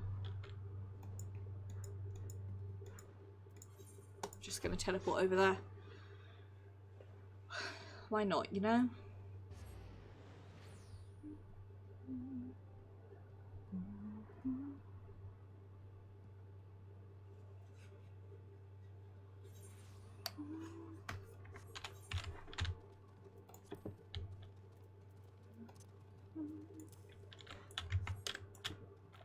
Hey, Magnus.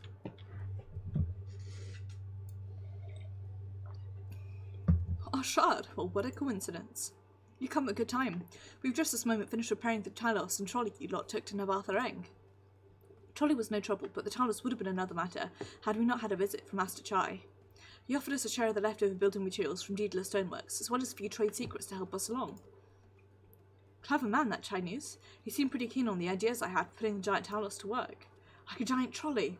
But Magnus still refuses to see all the good we could do with it. You're entitled to your dreams, Jarek, but that doesn't mean you can go harassing our guests with them. Master Chai was just being polite. And something tells me Oshar didn't come all this way to talk about trolleys. What is it that you need, friend? I need some clay. I see, and this for me requires clay from Armorang. Look no further. If anyone can find you some quality clay, it's us. Saying that, it isn't exactly a commodity nowadays, but there must be some lurking somewhere or another waiting to be dug up.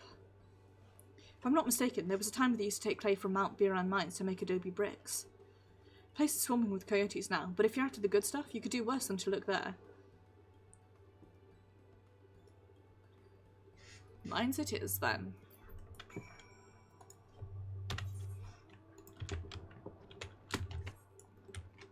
Let's fly over that away.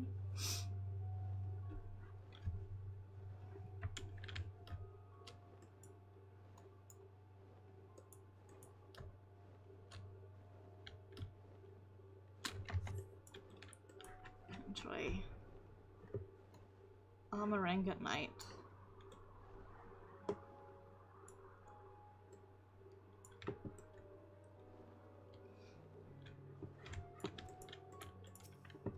Even with a heat wave.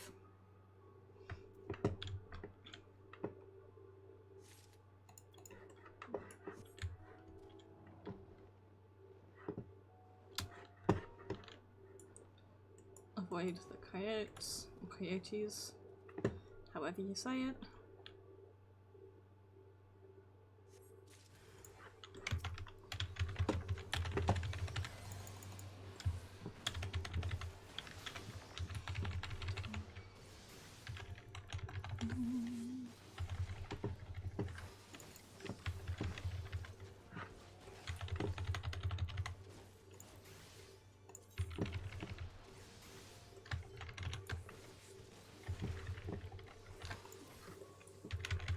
Me too.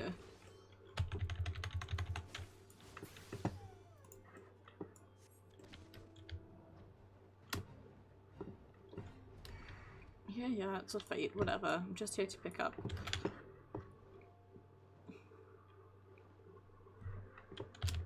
There we go. That's what I'm here for.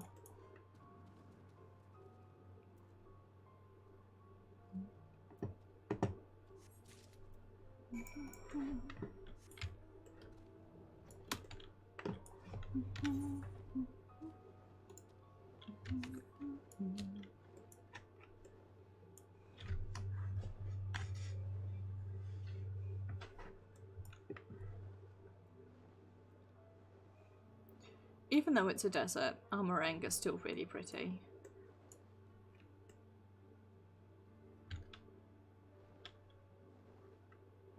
Like, let's not let it being a desert impact the fact that it is still stunning.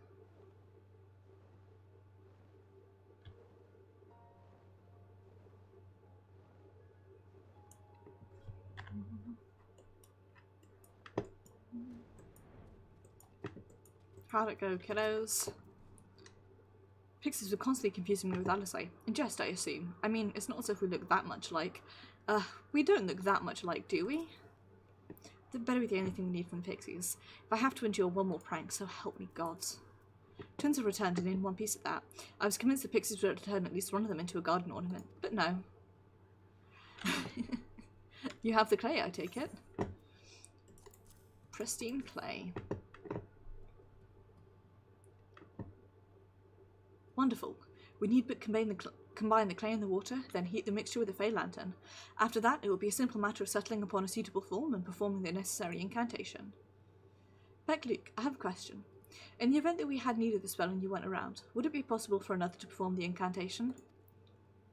Assuming they possess the requisite skill, yes. Harrick and the others have suffered so much, and I swore to do everything in my power to save them. If there's a chance the spell could do it, I would be the one to invoke it. Mayhap you should be the one to do so. A deep understanding of the subject's physical state, combined with a strong desire to help them, can drastically increase the magic's effect, and you're plainly more familiar with these people than I. I dare say there are a few in all of Northrant more dedicated to finding a cure. Is that not so, Ashard? Very few, but if aught should go awry, I'll see what I can do. Is that a challenge? Well, I'll be damned if I let it come to that. Then we all have a mind on the matter. Alice shall be the one to conjure the familiar.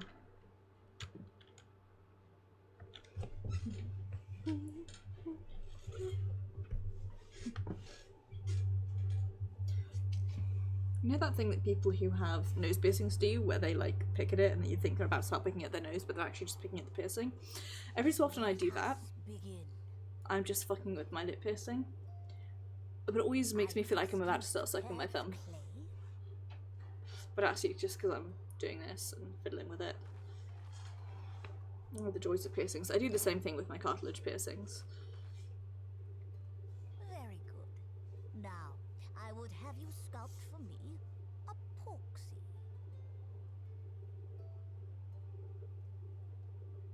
Plump, with floppy ears and a short curly tail. Porksies are so cute. I love the Porksy minion. A porksy? I think I know what you mean.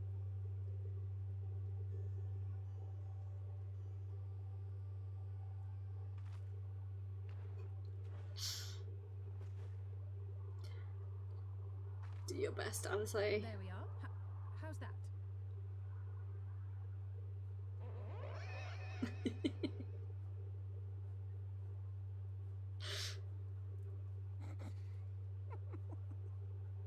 Well, it is certainly creative. There's no denying that.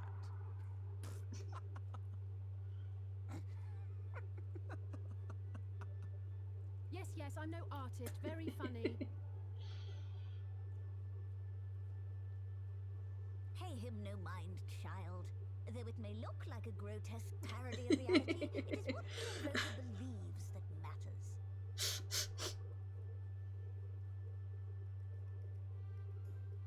You're not helping. But I speak the truth.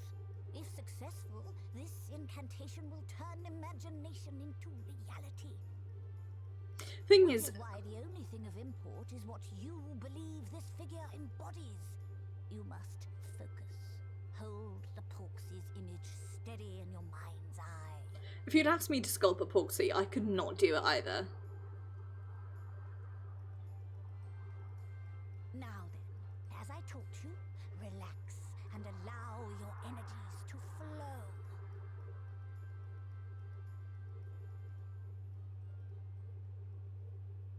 One of the things that I'm really liking with what they've done with they've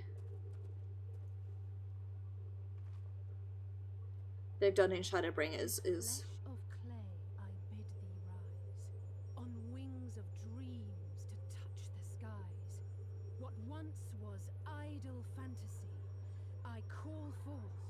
to reality.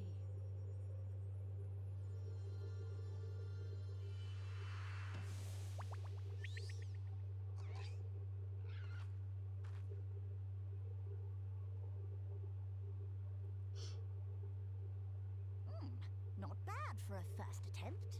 It's so cute. I love Porksies. They are so cute. Let us see what can be done for young Halric. What I was going to say is one of the things I really like that they're doing is they have the sort of background animations and stuff. Like the way that that Alfie like finishes his laugh there. Through the operation of the magics you invoked to animate this familiar, it is now replete with the energies required to stir the boy's soul. You need but give it a name, and it will do as your heart desires.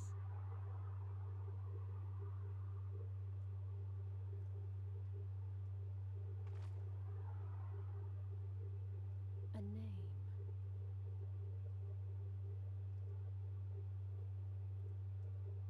All right, I've decided. Now.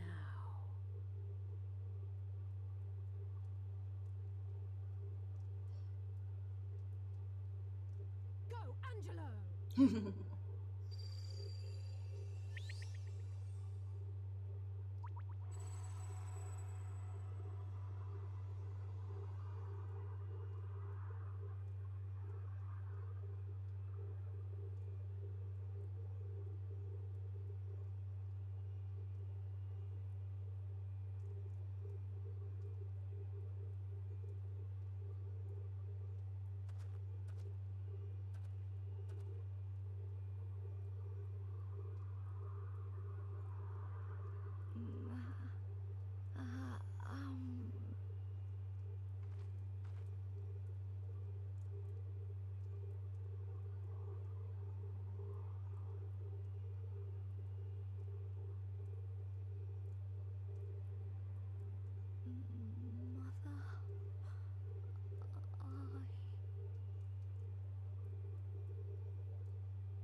God, it's sad. It's sad. Oh, it gives me the feels. Gives me the honey nut feels. By the 12, it was only for a moment he spoke. There may yet be help for these people. The girl's resolve was quite impressive. One might almost think she drew strength from another. Mother, Al.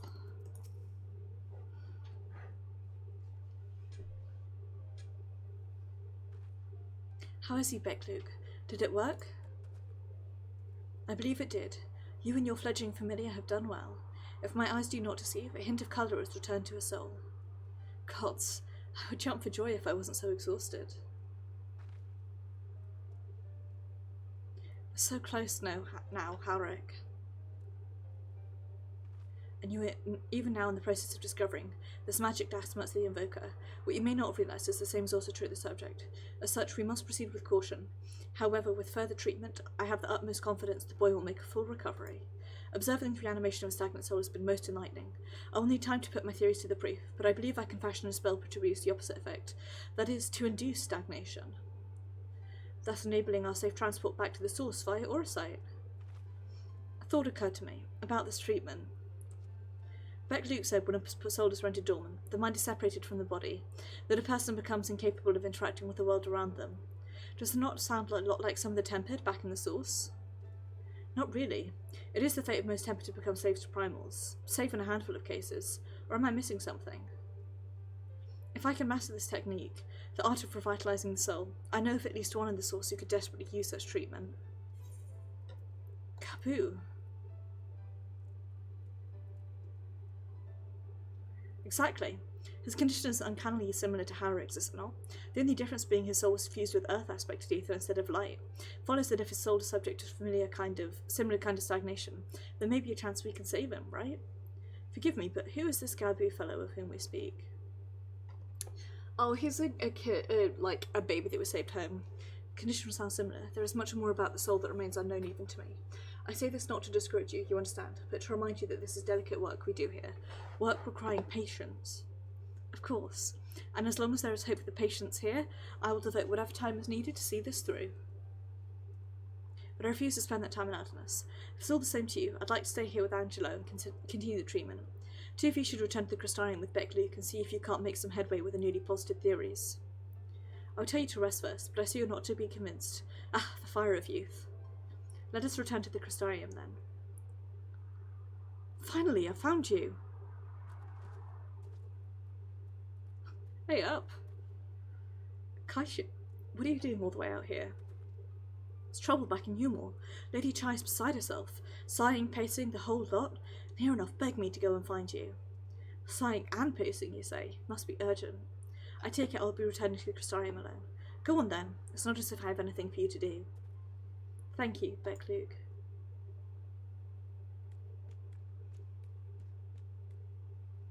Sorry for bothering you and all that, but she says the future of Yulmor's at stake. Dun dun dun dun. Dramatic. I actually can't remember this section at all. This shows you what my memory is like. Future of Yulmor's at stake, is it? Well, do for them what you can, but keep an eye on Alphinaud, would you? See to it he doesn't involve himself more than is necessary. How could ever be so urgent for Lady Chai to summon us thus?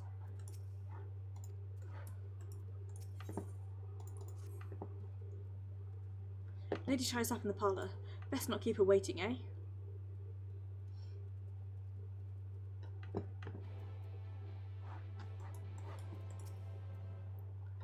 Okay. I have literally no memory of this, so I'll really just show you what my memory's like. Sometimes it just didn't sometimes. Sometimes that's just not how it be. I completely forgot that I've got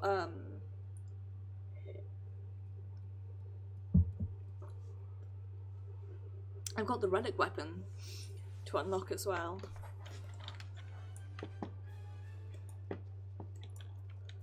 I'll do that later, seeing this is only the first section of it available at the moment.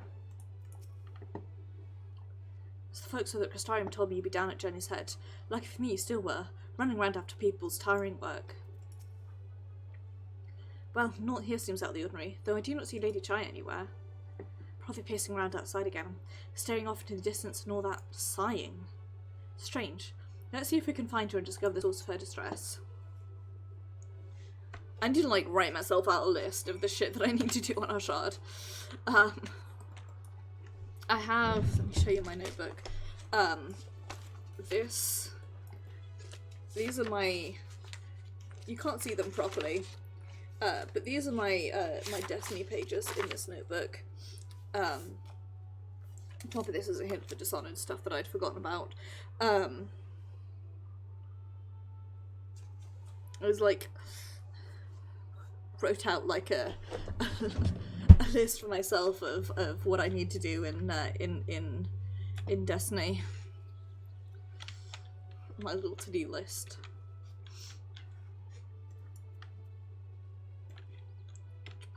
I have been hilarious. So I need to do something like that for this guy in Final Fantasy, because I tend to do stuff on Maeve as soon as it comes out. So.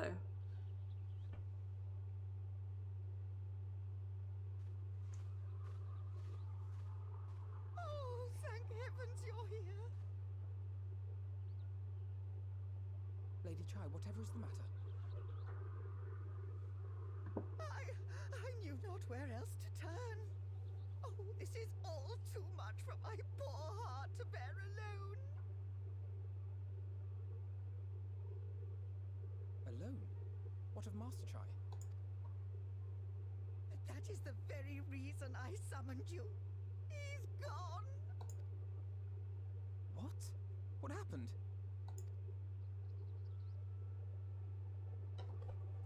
It all began after the events at Mount Oak. With Lord Vorthry out of the way, we all agreed that a new leader must be chosen. And so you held an election? Yes, well, sort of. Not a single person volunteered to stand, you see. After a Can't lifetime relate. of leisure, we free citizens have grown somewhat indolent. Readapting to the harsh realities of life is trying enough, but to take charge of a broken city as well, no one wanted such responsibility. Nevertheless, Yulmore could not well do without a leader, and so we decided that anyone and everyone should be considered a candidate. And after we cast our ballots and tallied the votes, the mayorship fell upon my dear husband. Well, given the manner in which he orchestrated the construction of the giant towers, none could deny his leadership qualities. But even before then, he had proven himself at Daedalus Stoneworks, don't forget. He is more But he doesn't want it, which I guess is who you sort of want in politics, is the people you don't want to be part of it. indeed. I told him as much when his victory was first announced. But perhaps I was too forceful in my attempt to encourage him. For shortly after that, he vanished without a word.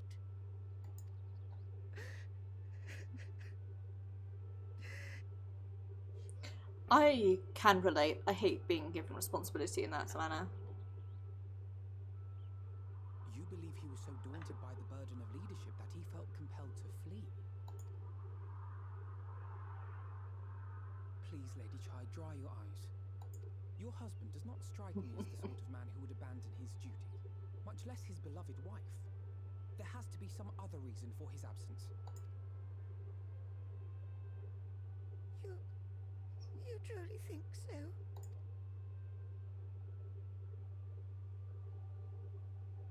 What about you? What do you think has become of my husband? What Alphino said, I wasn't paying attention. Sorry, but I think he's fled. Nay, my friend. The one thing he has not done is fled. Alphino's like, hey dipshit. Through the most testing of times, he has ever remained at Lady Chai's side, placing her happiness before his own. He would not abandon her now. Alfie really is like, slaps you in the back of the knee. Rest assured we will find him. He could only really reach my thigh, so...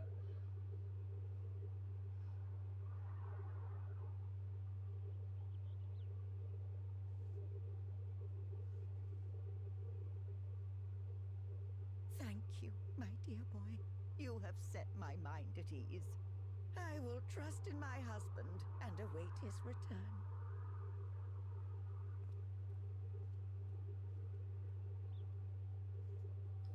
Alfie, like, kicks Ashard in the shins and then is sort of hopping about because he forgot that Ashard wears plate mail for dragooning. Critical hit! Critical hit!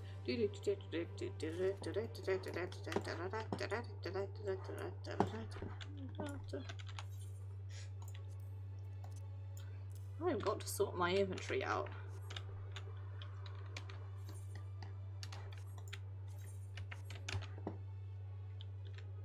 Also got to wait for Alfie to load in. Nothing like I thought it'd be, but somehow I can't picture going anywhere else. Chai's part of it, I suppose. They've been good to me. I only wish there was something more I could do to help them.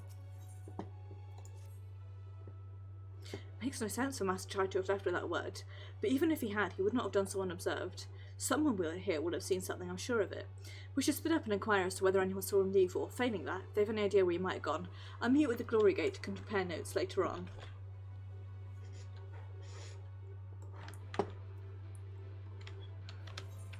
You got it.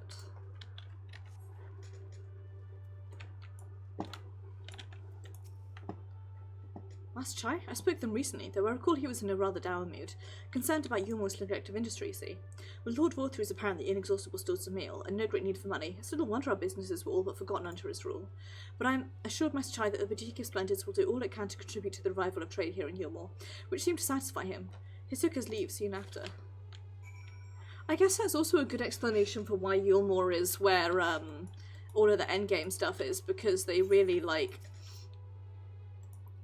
needed the economic refreshment of like having all the endgame stuff, and more so than the Crystarium, which, you know, has been chugging along, if not well, then certainly sort of doing its best. And you swap back to Yulmore, which has like no industry, and it makes sense that they'd be like, okay, well, all the endgame, like the place where it's best for you guys to set up is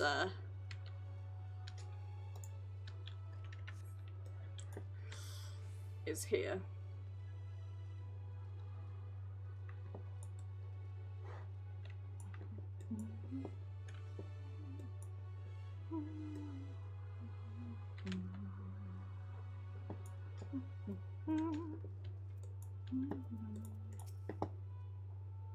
Look for Master Chayu. Something amiss. When Master saw him, he seemed ready to collapse from exhaustion. I insisted he'd rest and catch his breath, and we talked for a while, about his concerns over the city's defences, amongst other things. He made more than a few valid points. Many of our men are still recovering after your confrontation with Lord Vorthree, and finding General Ranji in a heap in the middle of the plaza shook us all to the core. Man commanded no small amount of loyalty, and some of our longer-serving soldiers seemed lost without him. Indeed, a number of them left. Not that we blame you, of course. Without you and yours, we'd still be blind to the error of our ways. Anyway, funding permitting, I propose replenishing our ranks with volunteers from the derelicts in Gate Town. We have a duty to protect not only Yulmore, you see, but the surrounding regions of Collegiate as well, and I for one would welcome any man or person willing to take up arms for that cause. Indeed, I told him as much, and he seemed relieved to hear it. It was on that note that we parted ways. He headed outside, as I recall.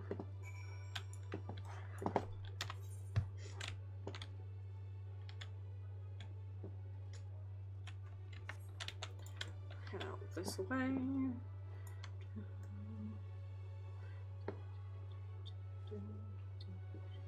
Keep fumbling and bumbling about in the derelicts.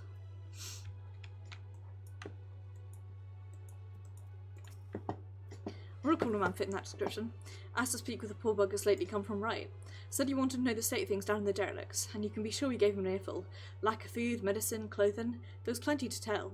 We hunt high and low for whatever we can scavenge, and it's barely enough to fill our bellies. But folk here don't just want to survive, they want to thrive. When he heard that, he started mumbling to himself. Something about finding us work, I think. Fair play to him, though. Not content with having his ear chewed about the derelicts, he asked about the other settlements and all. After that, I can't really say. Looked like he was headed for Gate Town when I last saw him.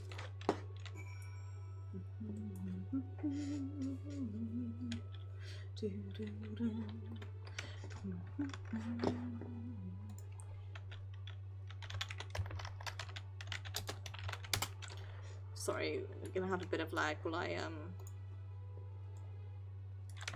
load this thing up.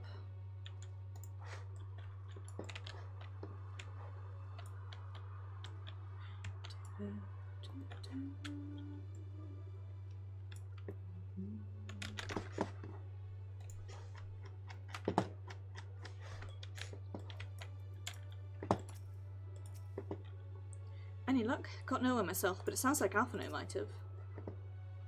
Ah, there you are. How did you fare? Have you learned anything about that, which might offer a clue to Master Chai's whereabouts? Splenger's willing to work with him, willing to hire recruits from the derelicts and Gate Town. Pollution seeking worse. Chinese offered employment.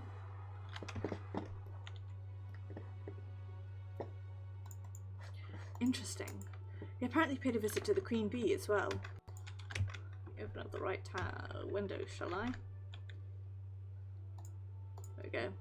They discussed the possibility of granting admission to customers from outside Yulmore, an idea to which the proprietor was surprisingly receptive. Sounds like he's got big plans for the place. Yulmore, I mean, not the bee. Perhaps, but the question remains, where did he go after leaving the city? That is a very good question.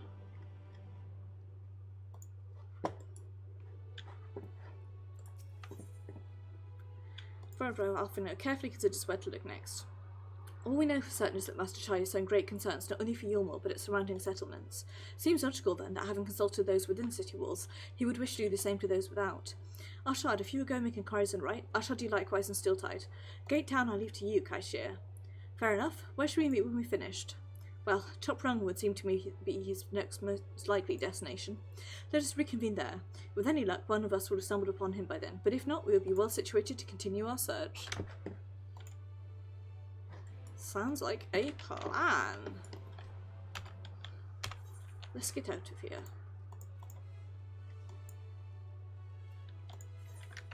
I'm gonna travel over. Okay. We've got a ways to go. I think I'm gonna do this quest and maybe the quest afterwards, and then we'll pick up with the story next week. My plan is to... I never finished exploring this place. Let's do that quickly. I think what I'm gonna do is I'll focus on getting the story done. So try and get 5.2 done over the next, say, 1 or 2 streams. And then I think I might do copied. This is the thing, is part of me says do Eden because there's more of it, and also Q's, and then part of me says do copied factory. The thing is, I don't think copied factory will take I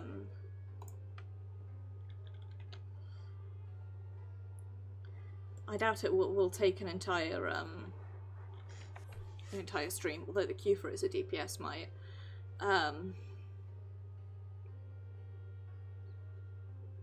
Maybe I'll like do copied factory and ruby weapon. Yeah, and I suppose I can do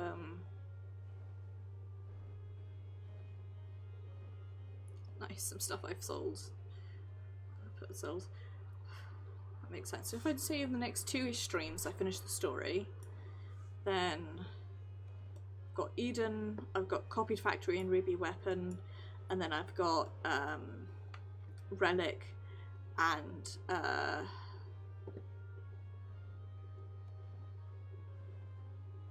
what's the other one? Oh god, my brain. It's empty. Listen, that was very important that we get that.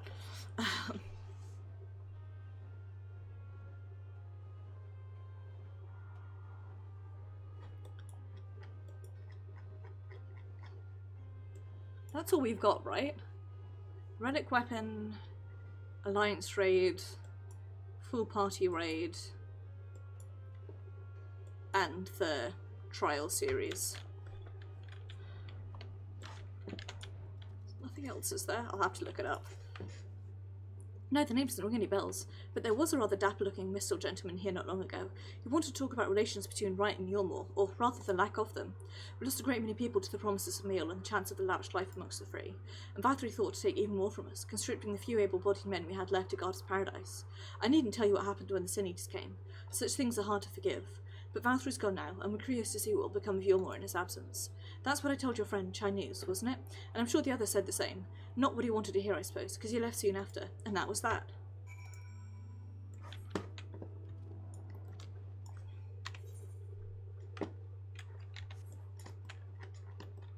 She'll have to.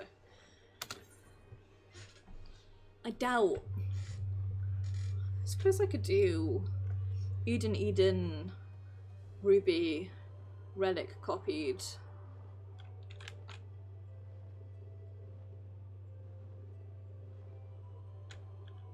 Maybe I could get Relic copied and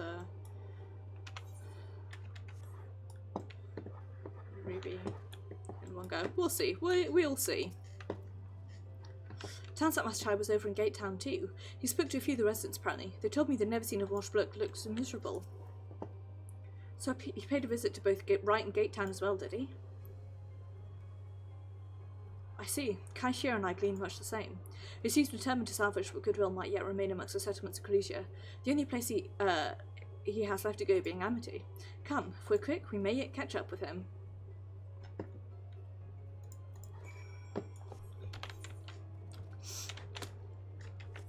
I think this will be a good place to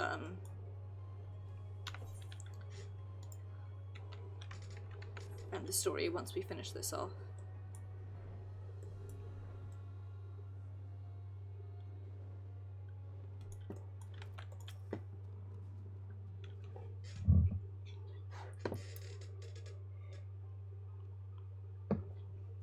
Hey up.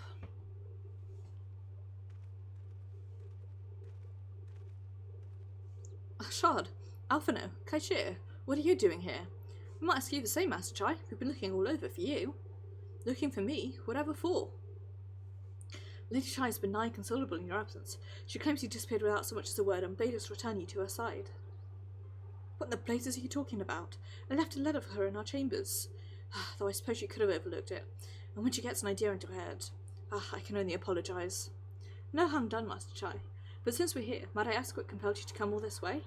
We were told you've been elected mayor, and from what we've gathered from the nearby villages, you've been inquiring about the people's grievances. Is it safe to assume you mean to take office? Now, let's not jump to conclusions. I did seek to learn about the problems faced by the people of Clesia, that much is true, but I'm no means am I sure that I'm the man to solve them. Tackling on many challenges will require resources, and until I've secured them, it would not be right to assume the role of mayor. I see, and you believe said resources can be found here? Indeed, the people's grievances are many, but in the course of my inquiries, I've already met with several individuals willing to lend their aid in addressing them. However, there remains one individual crucial to my plans, a man whose counsel might yet make a mayor of me. With due respect, such forethought is in itself proof of your suitability. City needs you, Master Chai. I'm certain this man of whom you speak, whoever he may be, will reach the same conclusion. For what little it is worth, we will vouch for you should he require convincing. Whatever you need, you can count on us. Alphino kicks us in the shins again, but prepared this time. I don't know what to say. You don't need to say anything. You've got your actions to speak for you.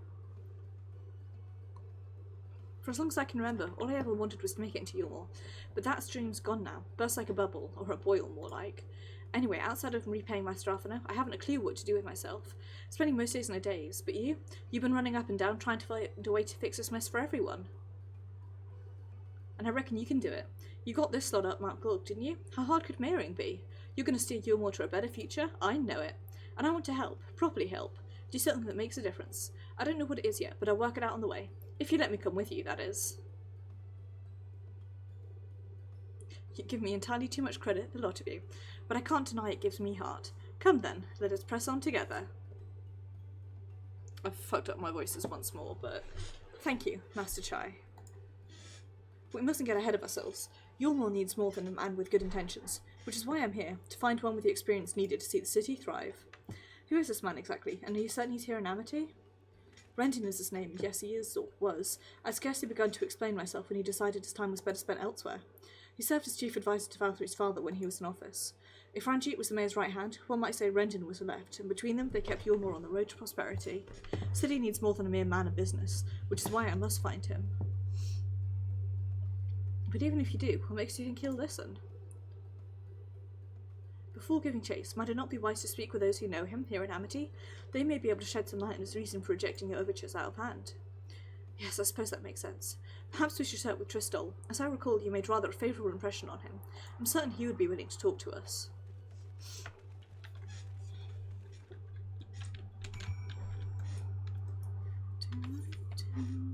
Just realised I still had that on my hotbar. Yep, Tristol.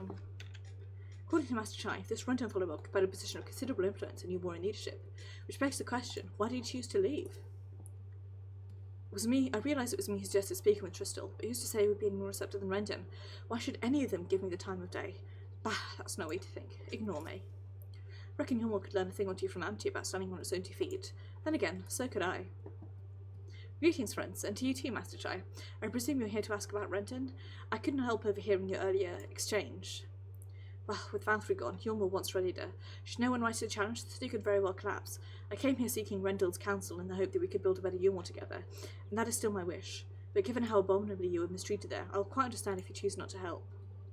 Why not, Master Chai? I bear no grudge against you or the people of Yulmore, and I would not see you suffer for Valthry's villainy. As you no doubt gathered from your meeting earlier, Renton can be rather uncompromising. He has his principles, you see, and little patience for anyone he deems less committed to their own. Your desire to right the wrongs of your past, of Yulmore's past, is quite admirable, but I fear the guilt you bear on the city's behalf works against you. I can see it in your eyes and the way you carry yourself. It goes without saying he sees it as well. You must let those feelings go, Master Chai. Be more assertive, commit to this course, and prove to him Yulmore has the resolve to change. The resolve to change? I believe he was headed towards Pit 8 when he left. If you plan to go and speak with him, I suggest you be firm and clear in your intentions. Very well, to Pit 8 we shall go, and I will not take no for an answer. Nay, not even a maybe.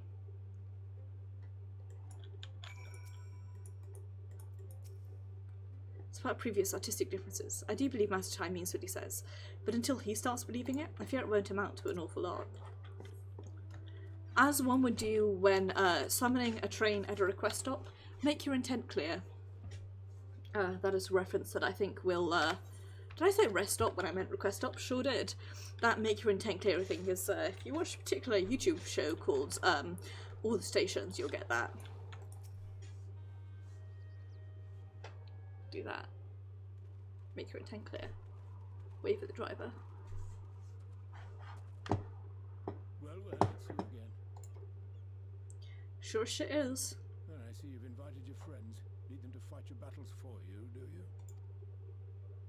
No, I didn't invite them, as it happens. Though they are indeed my friends. Not only mine, but every true Yulmoran's. They are the ones who awakened us to the truth, to Lord Forthry's villainy, the famous warriors of darkness. Peace. Are they now? Yes, they are. It would be no exaggeration to call them our saviors. We owe much and more to their kindness, but we cannot depend on that kindness forever.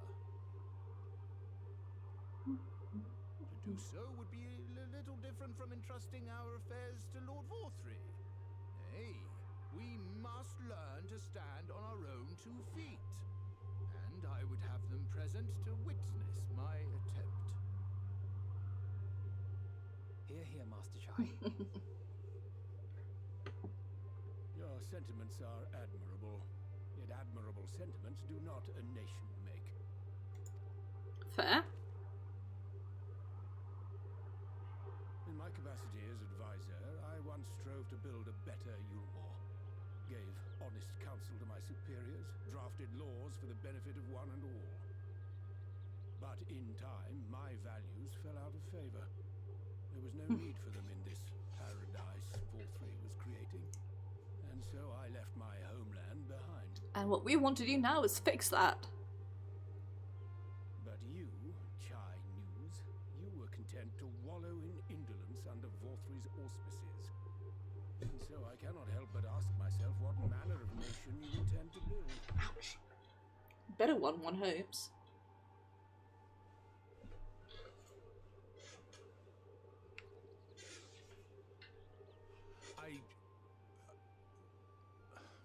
I can offer no simple answer to that question.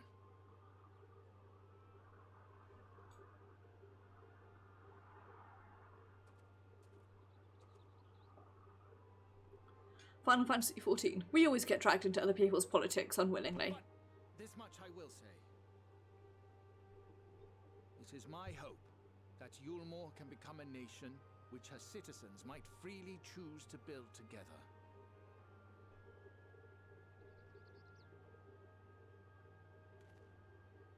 A great many people, myself included, flocked to Yulmore seeking sanctuary. The alternative being to live in fear and die in pain. Seemed an easy choice. And sanctuary we found. As much food and drink as we could ever want. Secured at the cost of the surrounding villages. Capitalism! Little wonder the people gathered at our doorstep, begging to work among the bonded. The free were blind to it all, of course. Content to, as you say, wallow in indolence. In ignorance. Were I mayor, I would first take stock of the city's resources and see that they were assigned equitably. Our days of reckless consumption are behind us. Good lad. The distinction between free and bonded died with Forthry. The needs of rich and poor alike must be considered if our nation is to survive. To which end I would take steps to secure channels for supplies, rekindle relations with nearby settlements, who re-establish industry, reach out to neighbouring nations, and the list goes on and I on. had to send a quick message to a friend. Say that I'm running a little bit late for our static. But I am no ruler, nor even a politician. I am an entrepreneur. My expertise lie in planning and profit. I haven't the knowledge or experience to run a nation.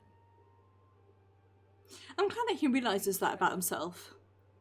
Will you not That have he's like, I'm a businessman, not a politician. I don't know how to run a country, I know how to run a business. And that the two are very different things. We stand a cat boy who has the presence of mind to acknowledge his own failings. A Yulmore for the people. A people more.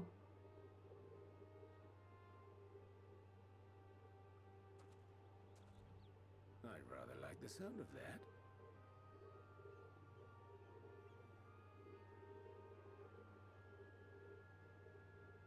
But before I offer you my counsel, I would be certain of your ability to perform the duties of office. You would? You ask me to help you solve Yulmore's problems, but first I would see you solve one on your own. Accomplish that, and you will prove both to me and the people that you are a man worth following.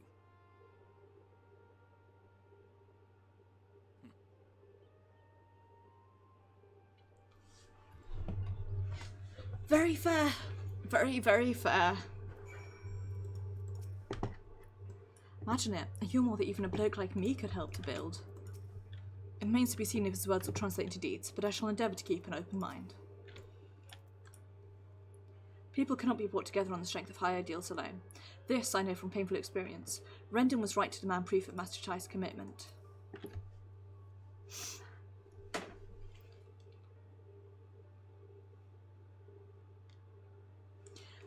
Right then, it's a particular issue you would have me resolve.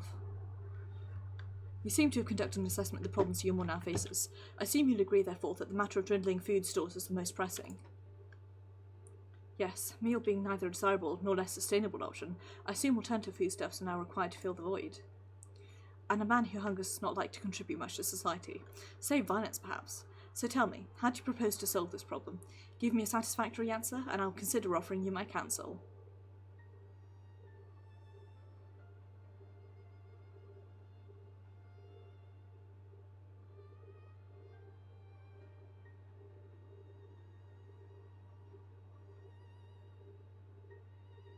A combination of measures would seem to be in order, one to address the immediate issue of supply, and another that of production. Go on. For the present, Yulmore's coffers can be used to purchase food from our neighbours. This would afford us time to address the underlying problem that affects us all, the long-standing neglect of agriculture.